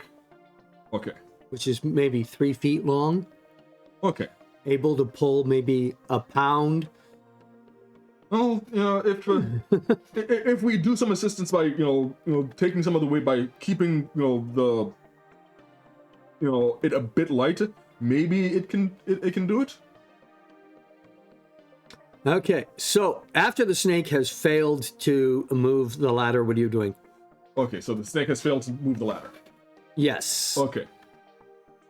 Now, I have granted that you have got the entire ladder on the ledge. I'm just looking for the feet. I'm just making sure that it is secure. I'm going to have my strongest person, I'm guessing this is going to be my fighter, hold on to the rope and kind of like, wrap it around his waist so that it's nice and secure. And the druid is going to climb down the rope to the ladder and onto the ledge. Okay, so as the you start going out there and that ladder automatically slides out and slams back down up against the wall, you make your roll to hang on. Everybody grabs hold of the rope to hang on. So now you are dangling 65 feet, or not, you're dangling halfway down the rope. About 30 feet. Not 30 feet land. And they're like, oh my God, we're going to fall off the cliff, but we've got you. Okay. Now what are you doing? Well, now the druid is going to hold on, get to the ladder. Say maybe get down so that her feet are at the bottom where the ladder would be, and she wants to kick off from the wall to the ledge and land on the ledge and secure the ladder. What? To the ledge that where the snake is. Okay, so as you saw before, first of all, you land there. You've got the thing, and now the snake is coming towards you. Snake charm. Okay. That's why the druid went. Yes, Yeah. I understand that. I was just noting that you hadn't dealt with the snake first. Oh, I thought I'd done that when I was trying to talk to it. But yeah, snake charm. Okay, snake charm, we're good, we're great. We're good. So Okay. now you are going to secure it to the wall or the floor by how? Oh, in that case, she's just holding it. Okay, Yeah. She's just holding it. got I'm it. guessing it's a she. Either way, this druid is identifying as a she. That's up to you. Yes. Go ahead. We have the bottom secured. We have the top secured. It's not wobbling anymore. Okay. We have, You have a rope down there, another 50-foot rope. we have another 50-foot rope in this hallway Yeah, well, where the snake is. where the snake is. Okay. So, I am going to grab that 50-foot of rope, tie it to the other rope. Okay. Wait, actually, no, I take that back. How heavy is that rope? I don't know. Would I be able to convince the snake to slither up the ladder and up the rope with the other end of the rope? kind of like trail it up the other 50 feet? Sure, let's say you can do that. Okay, so now I have... The answer should be no, because it's a rattlesnake, not a giant snake. Right. And rope is heavy. And rope is heavy. So no. So no, okay. So then, no, I'm going to be fine. Okay. I'm going to be fine. Okay, she is going to tie the rope to the ladder. Mm-hmm. Okay. They are going to fish the ladder and the rope back. So now we have 50 feet of rope. Okay. Okay. So, just to clarify, the other side now has 100 feet of rope Yep. and a ladder. Yes. Okay. And the druid is down at the other end. While she's there, hanging out with the snake, that door. Does it have a knob? Yes. Okay, wonderful. It's actually got a handle, has like a that handle. one over there. You know, the kind that go chink. Okay. The doors up there, do they have handles? Yes. Okay. And they both open into the hallway. They both open into the hallway. That's fine. To the left or to the right? Doors open this way. So basically to the wall or to the pit. That's what I'm asking. It looks like based off of that, they're opening towards the wall. Yes. So they're going to tie one end of the first 50 feet of rope to the handle. Okay. Okay. Tie the other end of the rope to the other end of the rope. So that's now 100 feet. Mm-hmm. Okay. And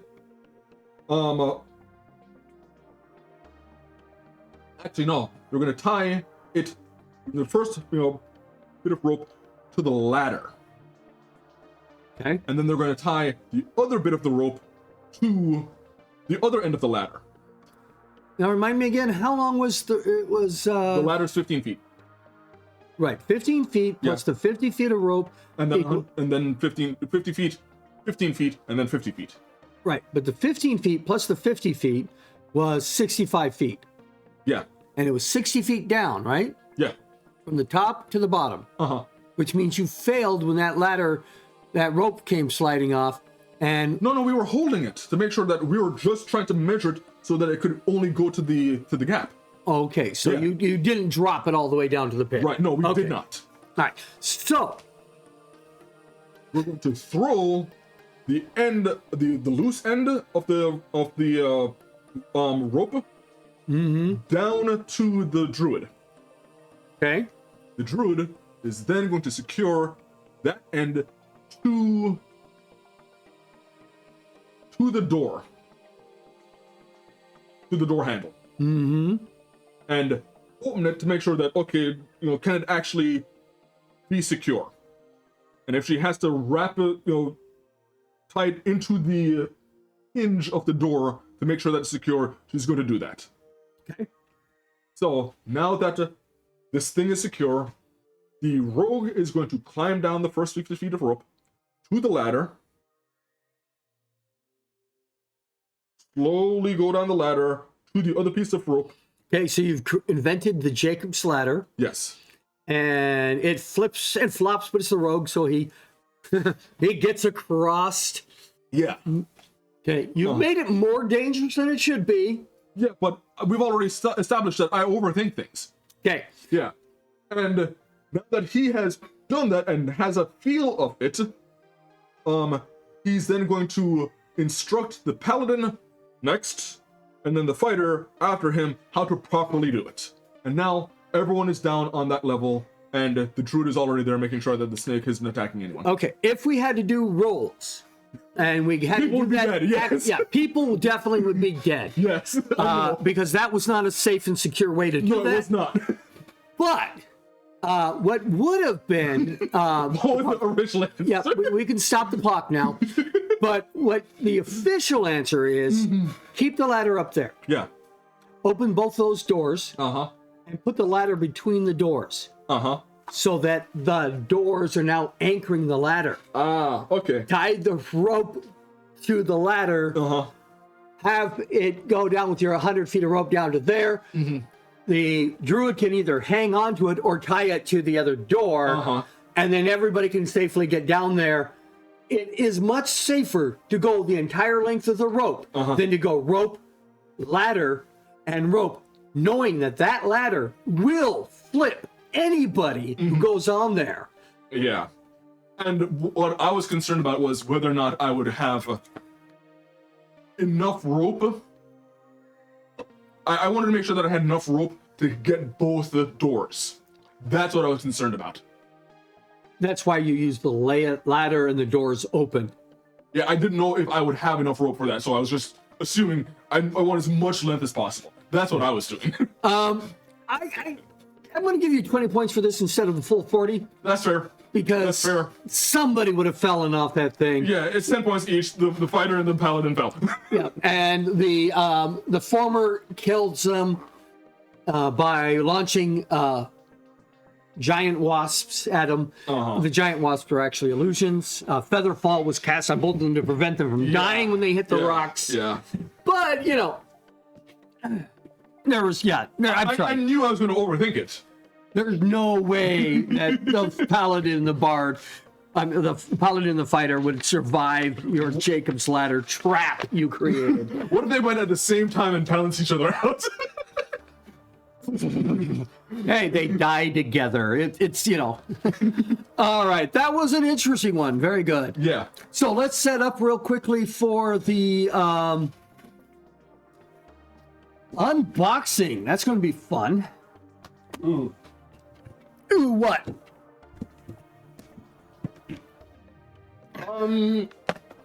Just...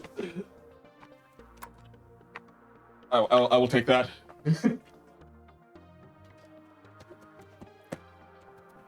Just thinking about what we went through. Okay, so we have two things that we wanted to unbox. Yes. We're gonna leave the best for one for last. Yeah, first we're going to unbox the box of the Dungeon in the Box. Yeah. Now, actually, this is called Dungeon Crate. Dungeon in the Box is another company. But Dungeon Crate here, I have been with them from box one. Yeah. I will never leave them. And later I will tell the story closer to Christmas time, but right now, let's just enjoy the box. I'll do it on the next box that comes out. Yeah. 30% off Dungeon Crate, code Gift Crate, 15% off RPG gifts, code Black Dragon. Right. Those are the links that we have. Well, not the links, the codes you can get for you can get a discount on your first set here. See, I have a black plushy dragon at home, but he's not here. You should have told me. I would have brought the Black Dragon. The dark blue one here will do. The blue one isn't black. Hashtag not a sponsor. Okay, so let's see what's inside. Okay. They have this beautiful box that looks like a treasure chest. Yeah. It's got the eyeball tokens on the side. Not the eyeballs, but it's got eyeballs, but it's also got the coin tokens. Yeah. For the pop boxes that we get. We cut those off, send them in like box tops, and to get prizes and stuff. So we have the cat toy right here. Yep. Yeah. The cat's favorite paper. And let me see here. Let me align this a bit. There we go. There we go. Nope, wrong way. We have Dungeon Crate mushrooms for fun and gameplay. Now, I'm assuming these aren't real mushrooms. You want me to crack them open? Yeah, go ahead. It's what an unboxing is for. But the bag is so pretty. You know what? I'll teach you the secret how my wife does it. That doesn't require you to tear anything. How? There's no seal on the top. You just go there and open the Ziploc. You failed your perception check. I wear glasses. I'm legally blind. Oh, these are adorable. These really work good in some of the games that I've already run. You didn't get to run the 2024 search for the lost unicorn horn, did you? No. Oh, we had a bunch of mushrooms in there that these would have made the perfect miniatures to show for the puff mushrooms. Every one of these is different. Yeah. And I'm going to probably buy some extras. These are adorable. Oh, this one's cute. This one's cute. Let's see. See if you can focus. Focus! You had focus, then you put your fingers in front of them. Yeah, because I wanted to show the face. You need little. These things are. You need tiny. like little tweezers or something to hold them up. Yeah. These things are the size of your fingernail, Yeah, these things are tiny. but they're just right for D&D scale. Yeah. Let's see. Focus on this one.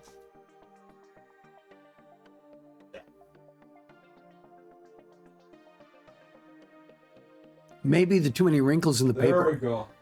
Okay, there you go. Yeah. I will be using these, Oh, I hope you are. and I'm going to buy extras.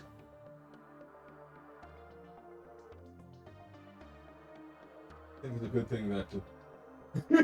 Yes, I am killing the white balance. You're killing me, Smalls. Oh, jeez. I got a good look here. There we go.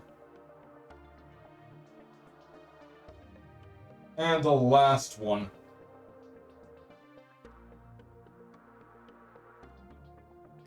They're all different colors, different facial expressions, and for the most part, this one's got a little baby mushroom on it. There are different types of mushrooms. Yes. I love that. That is adorable. And now, now I can't focus on anything else. All right, now what do we got? So, that was the mushrooms.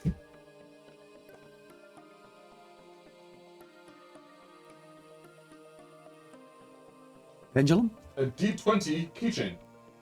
Nice. This is the first keychain they've ever done. You want me to open this up? Yeah. Yeah, go ahead. Open them up. Try not to kill more of the white balancer.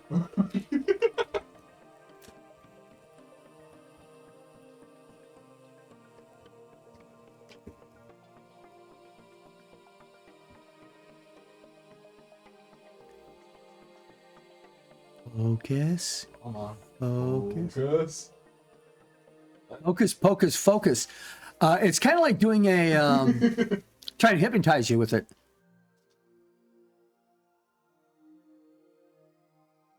There we go. And there's a pendant at the top. That's a wolf. Yeah. There we go. Yeah. What is the? Yeah. What is the point? Dungeon crate. There we go. Somebody zooming in to get those secret codes. We have a bag, and it's got one of your favorite creatures in there. Gelatinous cube. Yeah, these things are a little tiny though. They're not 10-foot cubes.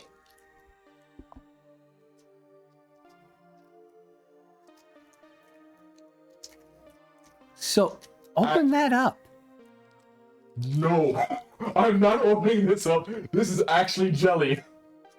What, like edible? I don't know. It would say edible or not edible, but yeah, it's jelly. This is too squishy for me to feel comfortable pulling it out of the bag. This is just really, really squishy. And might even be sticky. I don't know. Yeah. And it's in a nice sheer bag. One seems to be clear and the other one seems to be yellow. Yeah. We have some miniatures from Darkhaven. And it is a bone devil. Bone Devil, yes. You don't have to open that if you don't want to, but you might want to just so people can see what it is, because right now it just looks like a pile of plastic. Now, this is the Darkhaven bones collection, which means that they're pre-primed and you can just start painting them right away. Yeah. It's called a bone devil, which is a winged skeleton with a large scorpion tail and a lot of glare on the cover. Yeah, I'm trying to avoid that glare. All right. Yeah. Okay, we have more miniatures. Or bigatures. Nope, they're miniatures. Come on, let's crack this thing open. We have the card. But... Well, the card says something different. This one, you haven't seen this card before. oh, I haven't. No, you have Oh, not. okay. This says for inspiration and luck.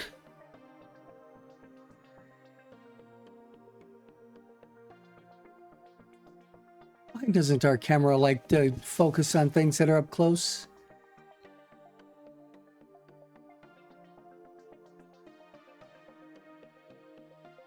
There it is. There we go. It almost looks translucent for some reason. Yeah.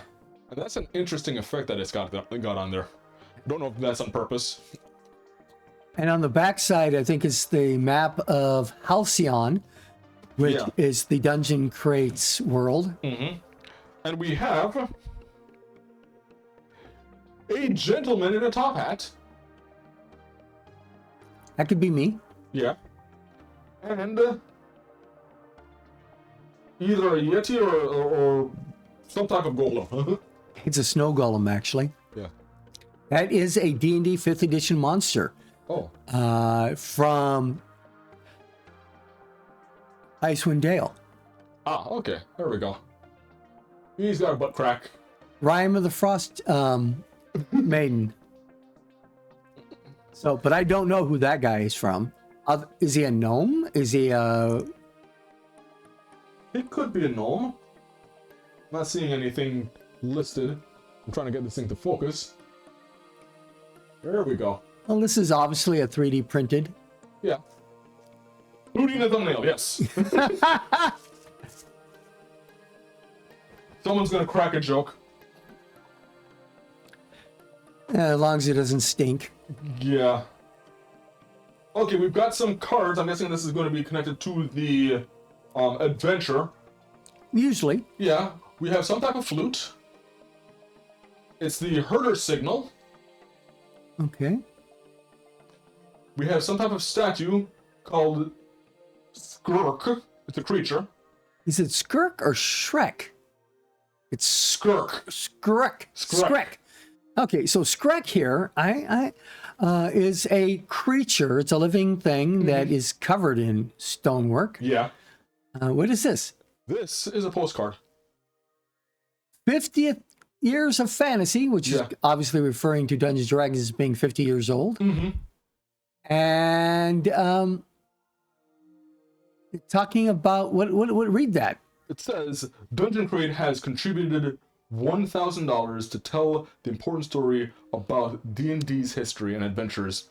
Like you who carry this torch. Join us to support their efforts to enshrine D&D in a feature-length documentary about 50 years of the world's most celebrated TTRPG. There's a lot of documentaries for this stuff coming out. Help fund the Indiegogo. So yeah. Hey, maybe we can get one that'll actually mention us. Maybe. We've tried a few times. Okay, we've got Moon Elk. That looks Too much special. glare. There we go. There we go. That's Moon Elk. Stats if you care. So, just for my, what kind of creature is a moon elf? Is it a monstrosity? Is it a beast? Is it celestial? Is it fae? Huge neutral beast. It's a beast. Looks awfully magical to be a beast. Yeah, I would probably argue that would either be fae or celestial. Or monstrosity. I'd say flay or celestial, depending on the rest of the stats. I got to read it. And then we have the Cloak of Wealth. This is a Monty Hall item. Yeah. I can see in the background all of what it gives you. Read that description. So, there's a description, but cloak rare, requires attunement. This stained blue cloak provides the wearer with pockets filled with varying values of coins. When the wearer of the cloak reaches into a pocket, they are greeted with a handful of random coins. This ability can be used 6 times per day. Jeez. and resets after a long rest. Use a d6 table below to determine how many coins are in the pocket of the cloak. And it goes from 20 copper to 5 copper and 10 silver to 75 gold, 1 gold and 1 silver, 200 copper, or 10 silver, 25 gold. And because they did not have rules that these coins disappear, this is infinite money. It is, and it's a lot of infinite money. Yeah. I mean, it's like, hey, how much money do I need? I would be 6 times a day just pulling it out, putting it in a box. Yeah. I put my cloak away. So, we also have members save 10% in our treasury. Use Dungeon Crate digital code at checkout. Beasts of Burden. Too much clear. There we go. Level 5 adventure. Beasts of Burden, when an earthquake strikes, relief efforts from surrounding communities pour in to help the struggling victims. Along those badly needed resources are a team of pack animals laden with supplies. Herding these beasts to the rescue should be no problem for a group of seasoned adventurers. Right? We've got some pictures. And I know that I feel like I'm going a bit fast, but I really want to get to the next one. And I don't think anyone will blame me. And then the home stretch. So yeah. There's the adventure. We also have Madness of the Moon. So that 2 of those items that we saw on the cards, I believe, would go to that. Yeah. The Moon Elk and the Herder's Flute, I guess. No, I haven't the Herder's read. Flute is for the other one. It is. Yeah. Okay. So, but the Moon Elk goes for this one. I'm fairly certain, yeah. And the I Don't Need Money is for which one? I don't know. And At what level is it appropriate to give that magic item? The I don't care how much it 20th. costs. 20th. Okay. Yeah. And then we have piece of. Ooh, this is an interesting little kind of DM screen thing that they have. Yeah, they have a mini DM screen. Now, put that DM screen right here in front of me. Look, I could see over the DM screen. The dragon can look over the DM screen. But leave it there. Yeah. There we go. I think he would make a better DM. Well, that's only because he has a beard. And a mustache. Oh, we have a couple more things. I would have missed these. Yeah? Let's see here. What do you got? What do you got? What do you got? We have a coin. Woohoo! That looks like a silver coin. Looks kind of like a pieces of 8 because it's uneven. So it's literally, they took a hot coin, a hot blob of silver onto a press and they hand stamped it. Yeah. That's the oldest way they used to make coins. We have, and as much as I like it, I know that you wouldn't give this up, a kitty sticker. A Yes! celestial kitty sticker. No, I'm not giving that up. Yeah. I'm Not unless Pocket Dragon suddenly comes across there and says, yes, give him the sticker. You're not getting the sticker. Yeah, no.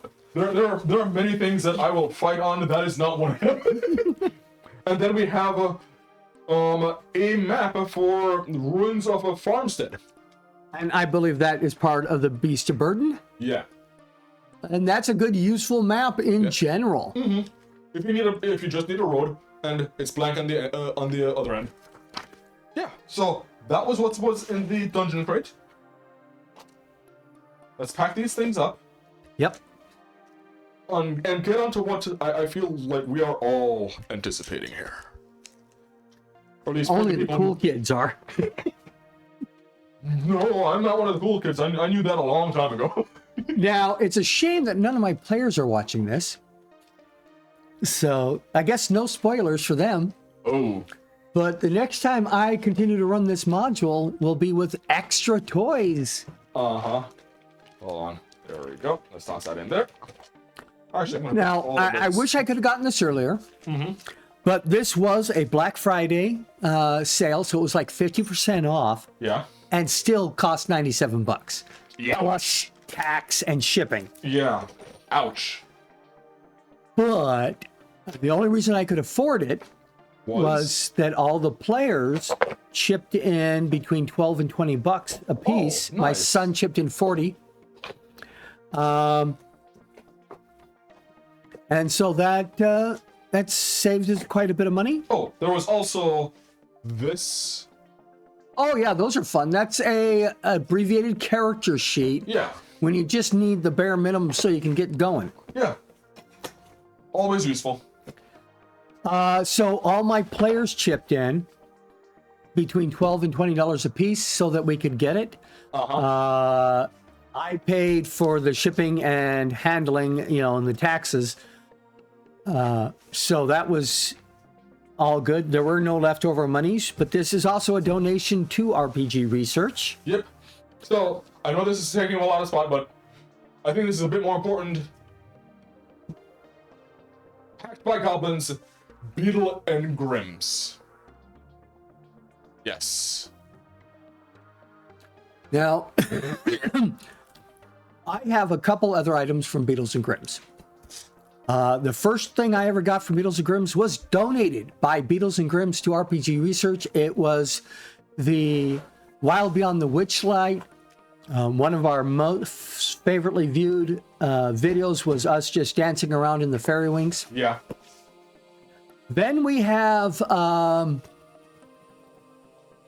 got the silver edition, or I don't even know if it's a silver edition, it was a silver edition, for Sinister Secret of Saltmarsh. Uh-huh. Now, this is not the Platinum Edition, which they originally came out with. Uh-huh. The Platinum Edition had, I think, more maps and definitely more artifacts. Uh-huh. What's in the box? In the box! Hold on here. Dun, dun, dun, dun, dun, dun, dun, dun. Over here. Okay. We have... There we go. We have bubble wrap. Let's see what we have in here. Well, I got to make it safe. But yeah, product of Canada. Product of Canada. Yeah, it's an American company. But apparently, they make these things in Canada. That's interesting to know. There we go. Got a little starry surface on there already.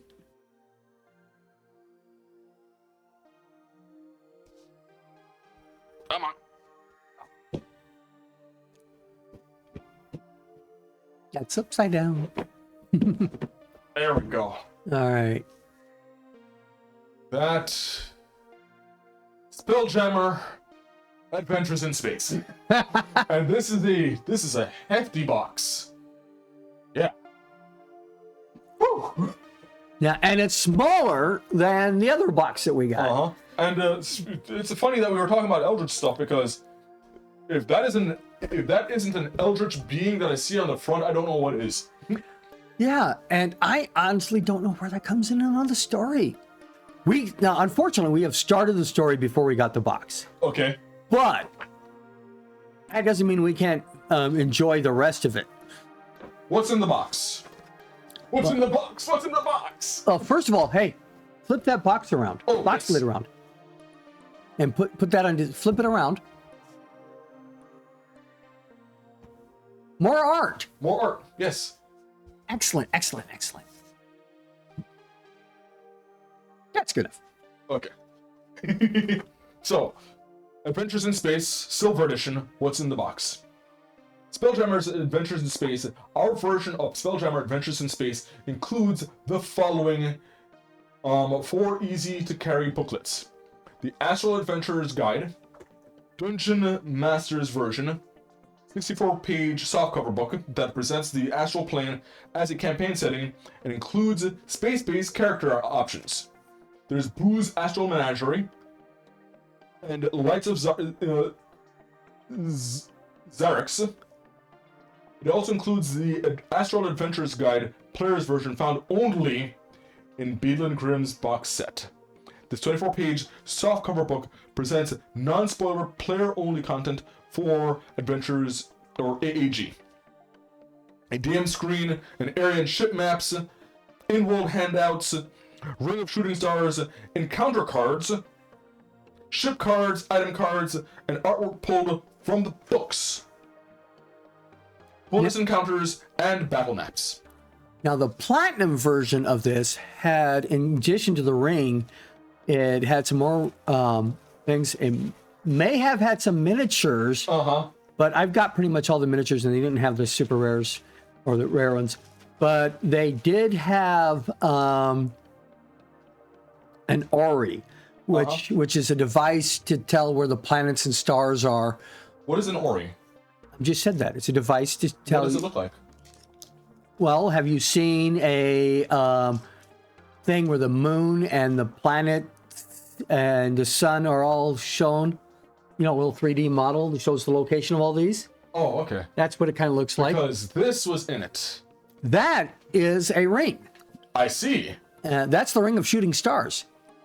So you actually have a prop, and that is, feel the weight on that. It looks heavy. That is heavy. Yeah, it's a, and it fits. And let's put it right back. Look at that, folks. It's the Ring of Shooting Stars. I think you should try to get a close-up of that main 3D looking part in the front. Yeah. If I'm able to take it off.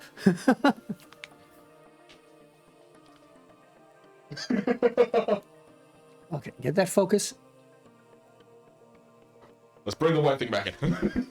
Use the piece of paper there. There we go. Yeah, look at that design. I feel like I'm working on QVC, just the cheap version. Except you get paid a lot less. Oh, yeah. So, let's get So, in-world prop, the Platinum Edition would have had much more. I couldn't imagine if I couldn't afford the Silver Edition. How much the Platinum Edition would have cost? 400. Ouch. We have spell cards. Well, yes. Now, these are, I believe, the spells that were created just for this adventure. Yeah. They're in the regular book if you only bought the regular book. And it's got some unique spells like Air Bubble that I'm sure my Saturday party could have really liked to have had. Because you could have walked through this whole dungeon without having to deal with the poisonous gas that's in every room for the first 39 rooms. See, I didn't notice that was a problem. You're already dead. No, I'm not. I just don't need to breathe. So, we've got spells. Boy. There we go. They're kind of stuckish together. So we have spells. Air Bubble. Air Bubble, that's a great one. Love to use that underwater as well as in space. Yeah. There is Great Spelljammer Helm. Yeah. And spelljammers are how you get your ships from one place to another. Yeah. Without a spelljammer helm, you are just a boat. Yeah. We have magic items. We have the fish suit. This suit is like a scuba suit or a space suit. You put it on and you don't need your air bubble, and you are, I don't know how long the air lasts, but yeah. We have the Spelljammer Helm. So the spell makes this thing. That's a different Spelljammer helm. All Spelljammer helms are supposed to look different. Yeah. At least from different cultures, etc. Or craters. Wild Space Ori. That was the item I was just talking about, and they had a physical representation of it. Why don't you just go ahead and read that description? Yeah, because there's not much of a picture here. In Wild Space, inside a Wild Space system, this portable arcane device automatically tracks the position and movements of all suns, planets, moons, and comets within that system, projecting a display of all these bodies in the space above its current location. In that display, a white pulsating pinprick of light marks the orrery's location. So this is a magic version. It means that when you go into another solar system, It'll adjust. it'll have that solar system's planetary spheres. We have the stats for the Ring of Shooting Stars. Yeah. Come on, there we go. For just a moment. That'll come in handy. I will definitely be handing out the spell cards for the people. We have a magic item. Spell Scroll Wall of Force. So I'm guessing this is for the campaign. Yeah. Yeah. So Wall of Force. Iron Stone of Reserve. I'm wishing more of these would have pictures, but yeah, the pictures pictures can be choosers. Yeah, I would have preferred pictures instead of just the word magic item on the back. Breastplate +1. Yeah, definitely. I would rather have the artwork. Oh, this one's nice. Row of useful items. Comes with an illustration. Yep. Yeah, that one comes with an illustration. Now, I must also admit, there is a fairly good chance that if these illustrations exist in the books, they're going to be pictures of them. Yeah. Papala's Spellbook. Papala's really cool. She lives on an asteroid with a crooked tower on it, and she has all of these space birds that she lives with. And she is a cartographer. Okay. Or a space cartographer. We have another item. Oh, this is a fancy thing. Keg of Alchemist's Fire. Okay. So the item is a non-magical item. Proud would be an understatement. Nice work. Everything about this is great. And congratulations and consultations very well. Consolidations, yeah. Thank you, thank you. Let's see here. There we go. Keg of Alchemist Fire. More magic items. Mirror of Life Trapping. Got a nice illustration there, so you can see what it looks like. Yeah. Maybe. Come on. Come on. Seems the illustration's more clear than the photo. I mean, than I'm the just words. trying to get the illustration without the glare. Come on, come on. There. There we go. Yeah. More items. A musket. Yep. We try our best with the production value, but we understand that there's only so much that we can do. Another item. A pistol. By the way, muskets and pistols are now supported by 2024 Dungeons & Dragons. Right. Now, these actually have been supported all the way through 2014. Yeah. But they weren't in the player's handbook. Yes. You had to get certain modules or certain monsters that had them. Yeah. Bomb? Kaboom? Someone set us up the bomb? Bomb. Come on, come on, come on, come on. Yeah, I can't say bomb without thinking of Demon at Clash Head. Chainmail +1. No, Clash at Demon Head. We've got chainmail +1. If I can get this thing to focus, there we go. We should probably skip the rest of these cards. Yeah, we've got Greatsword +1. We're at 6 minutes left, and you haven't opened anything else. Oh no! So anxious to get here, but he wants to drool over each individual Can you play. blame me? No, not at all. We've got pictures of the ships. Oh, come on. Counter cards? Yeah, looks like encounter cards. Settings. Come on. Ooh, that is beautiful. There we go. There's so much more in there. Let's see here. We may have to do another Separation. unboxing of this. Yeah. Yep, spell jamming. Oh. From the warehouse. Spell jamming from the warehouse. Oh, this is... I think this is their adventure. Well, this is their... there's like 4 little adventures in there that are exclusive to this. Grim. Yep. Now, I'm going to have to read through that quickly and see if I can utilize any of it. Oh, there is the Astral Adventures Guide. We have a DM screen. Now, the characters on the DM screen correspond to the pre-generated characters that they provide. Uh-huh. Oh. Don't want to crack this. We may be running just a few minutes late. I think we'd appreciate it. Just. We have a GIF or GIF. GIF. A plasmoid over here. I think that is a autognome. It is an autognome.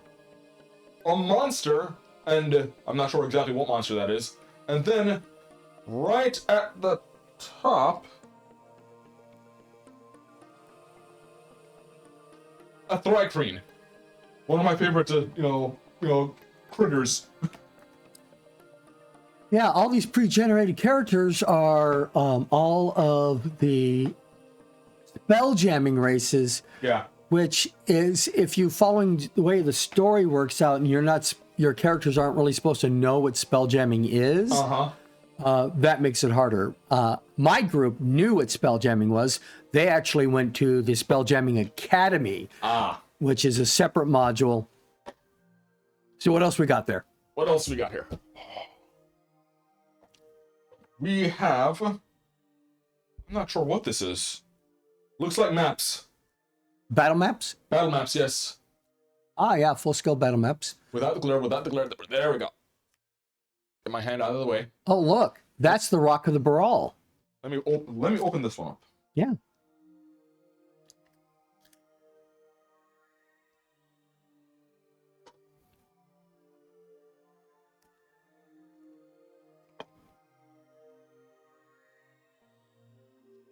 So, people who like spelljamming, or people who like Dungeons and Dragons and like RPG research, please go to Beatles and Grimm's and Beg them. just get them everything. Get me everything. He's not being greedy. No. Where did it go? What do I need specifically from Beatles and Grimm's for my upcoming campaigns? Well, we need the Ravenloft Legendary Edition. That would be nice. I have been collecting the 3D STL files for all the buildings in the Ravenloft campaign. And we're getting real close to getting the last pieces of Castle Strahd. Nice. Nice. Okay, there we go. Trying to be so gentle with this. There we go. That's a ship. Yeah, that's a ship. That's a dragonfly. That's a star moth. Yes.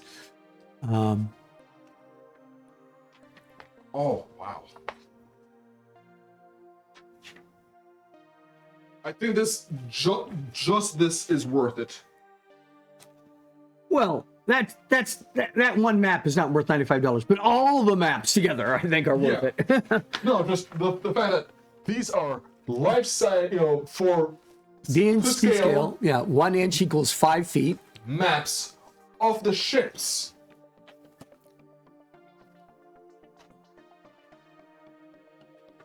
And you flip it over. There's more. Yeah. Wait, there's more. The Star Moth was the first bad guys they met, but this is the character's current ship in my story. Yeah. Never get to fly that living ship. There we go. For me, that is worth it. No, it's one of the main reasons for me to get Beatles and Grimm stuff is these giant poster maps. Yeah. You know, in order of the importance to me is the giant poster maps, the additional modules, Yeah. and pre-generated characters. Then we go into the real-world handouts. And props. That is... This is too large. Too large. But what is it? It's like an arena? It looks like an arena. Oh, I think I know what scene that comes from. And it's only half the arena. And there is just a starscape. Right, for you to go ship to ship combat. I fortunately have paper minis, or cardboard minis for the ships from Spelljammer from the second edition game. Oh, jeez. Oh, speaking of more maps. Well, Cat's Arena. Yeah, and get this. There's the other side, yeah. This is it. Some of the maps we didn't get because we didn't get the platinum version. Yeah. But I got the important ones. And I'm not sure what this is. This is the final encounter. Temple of Light.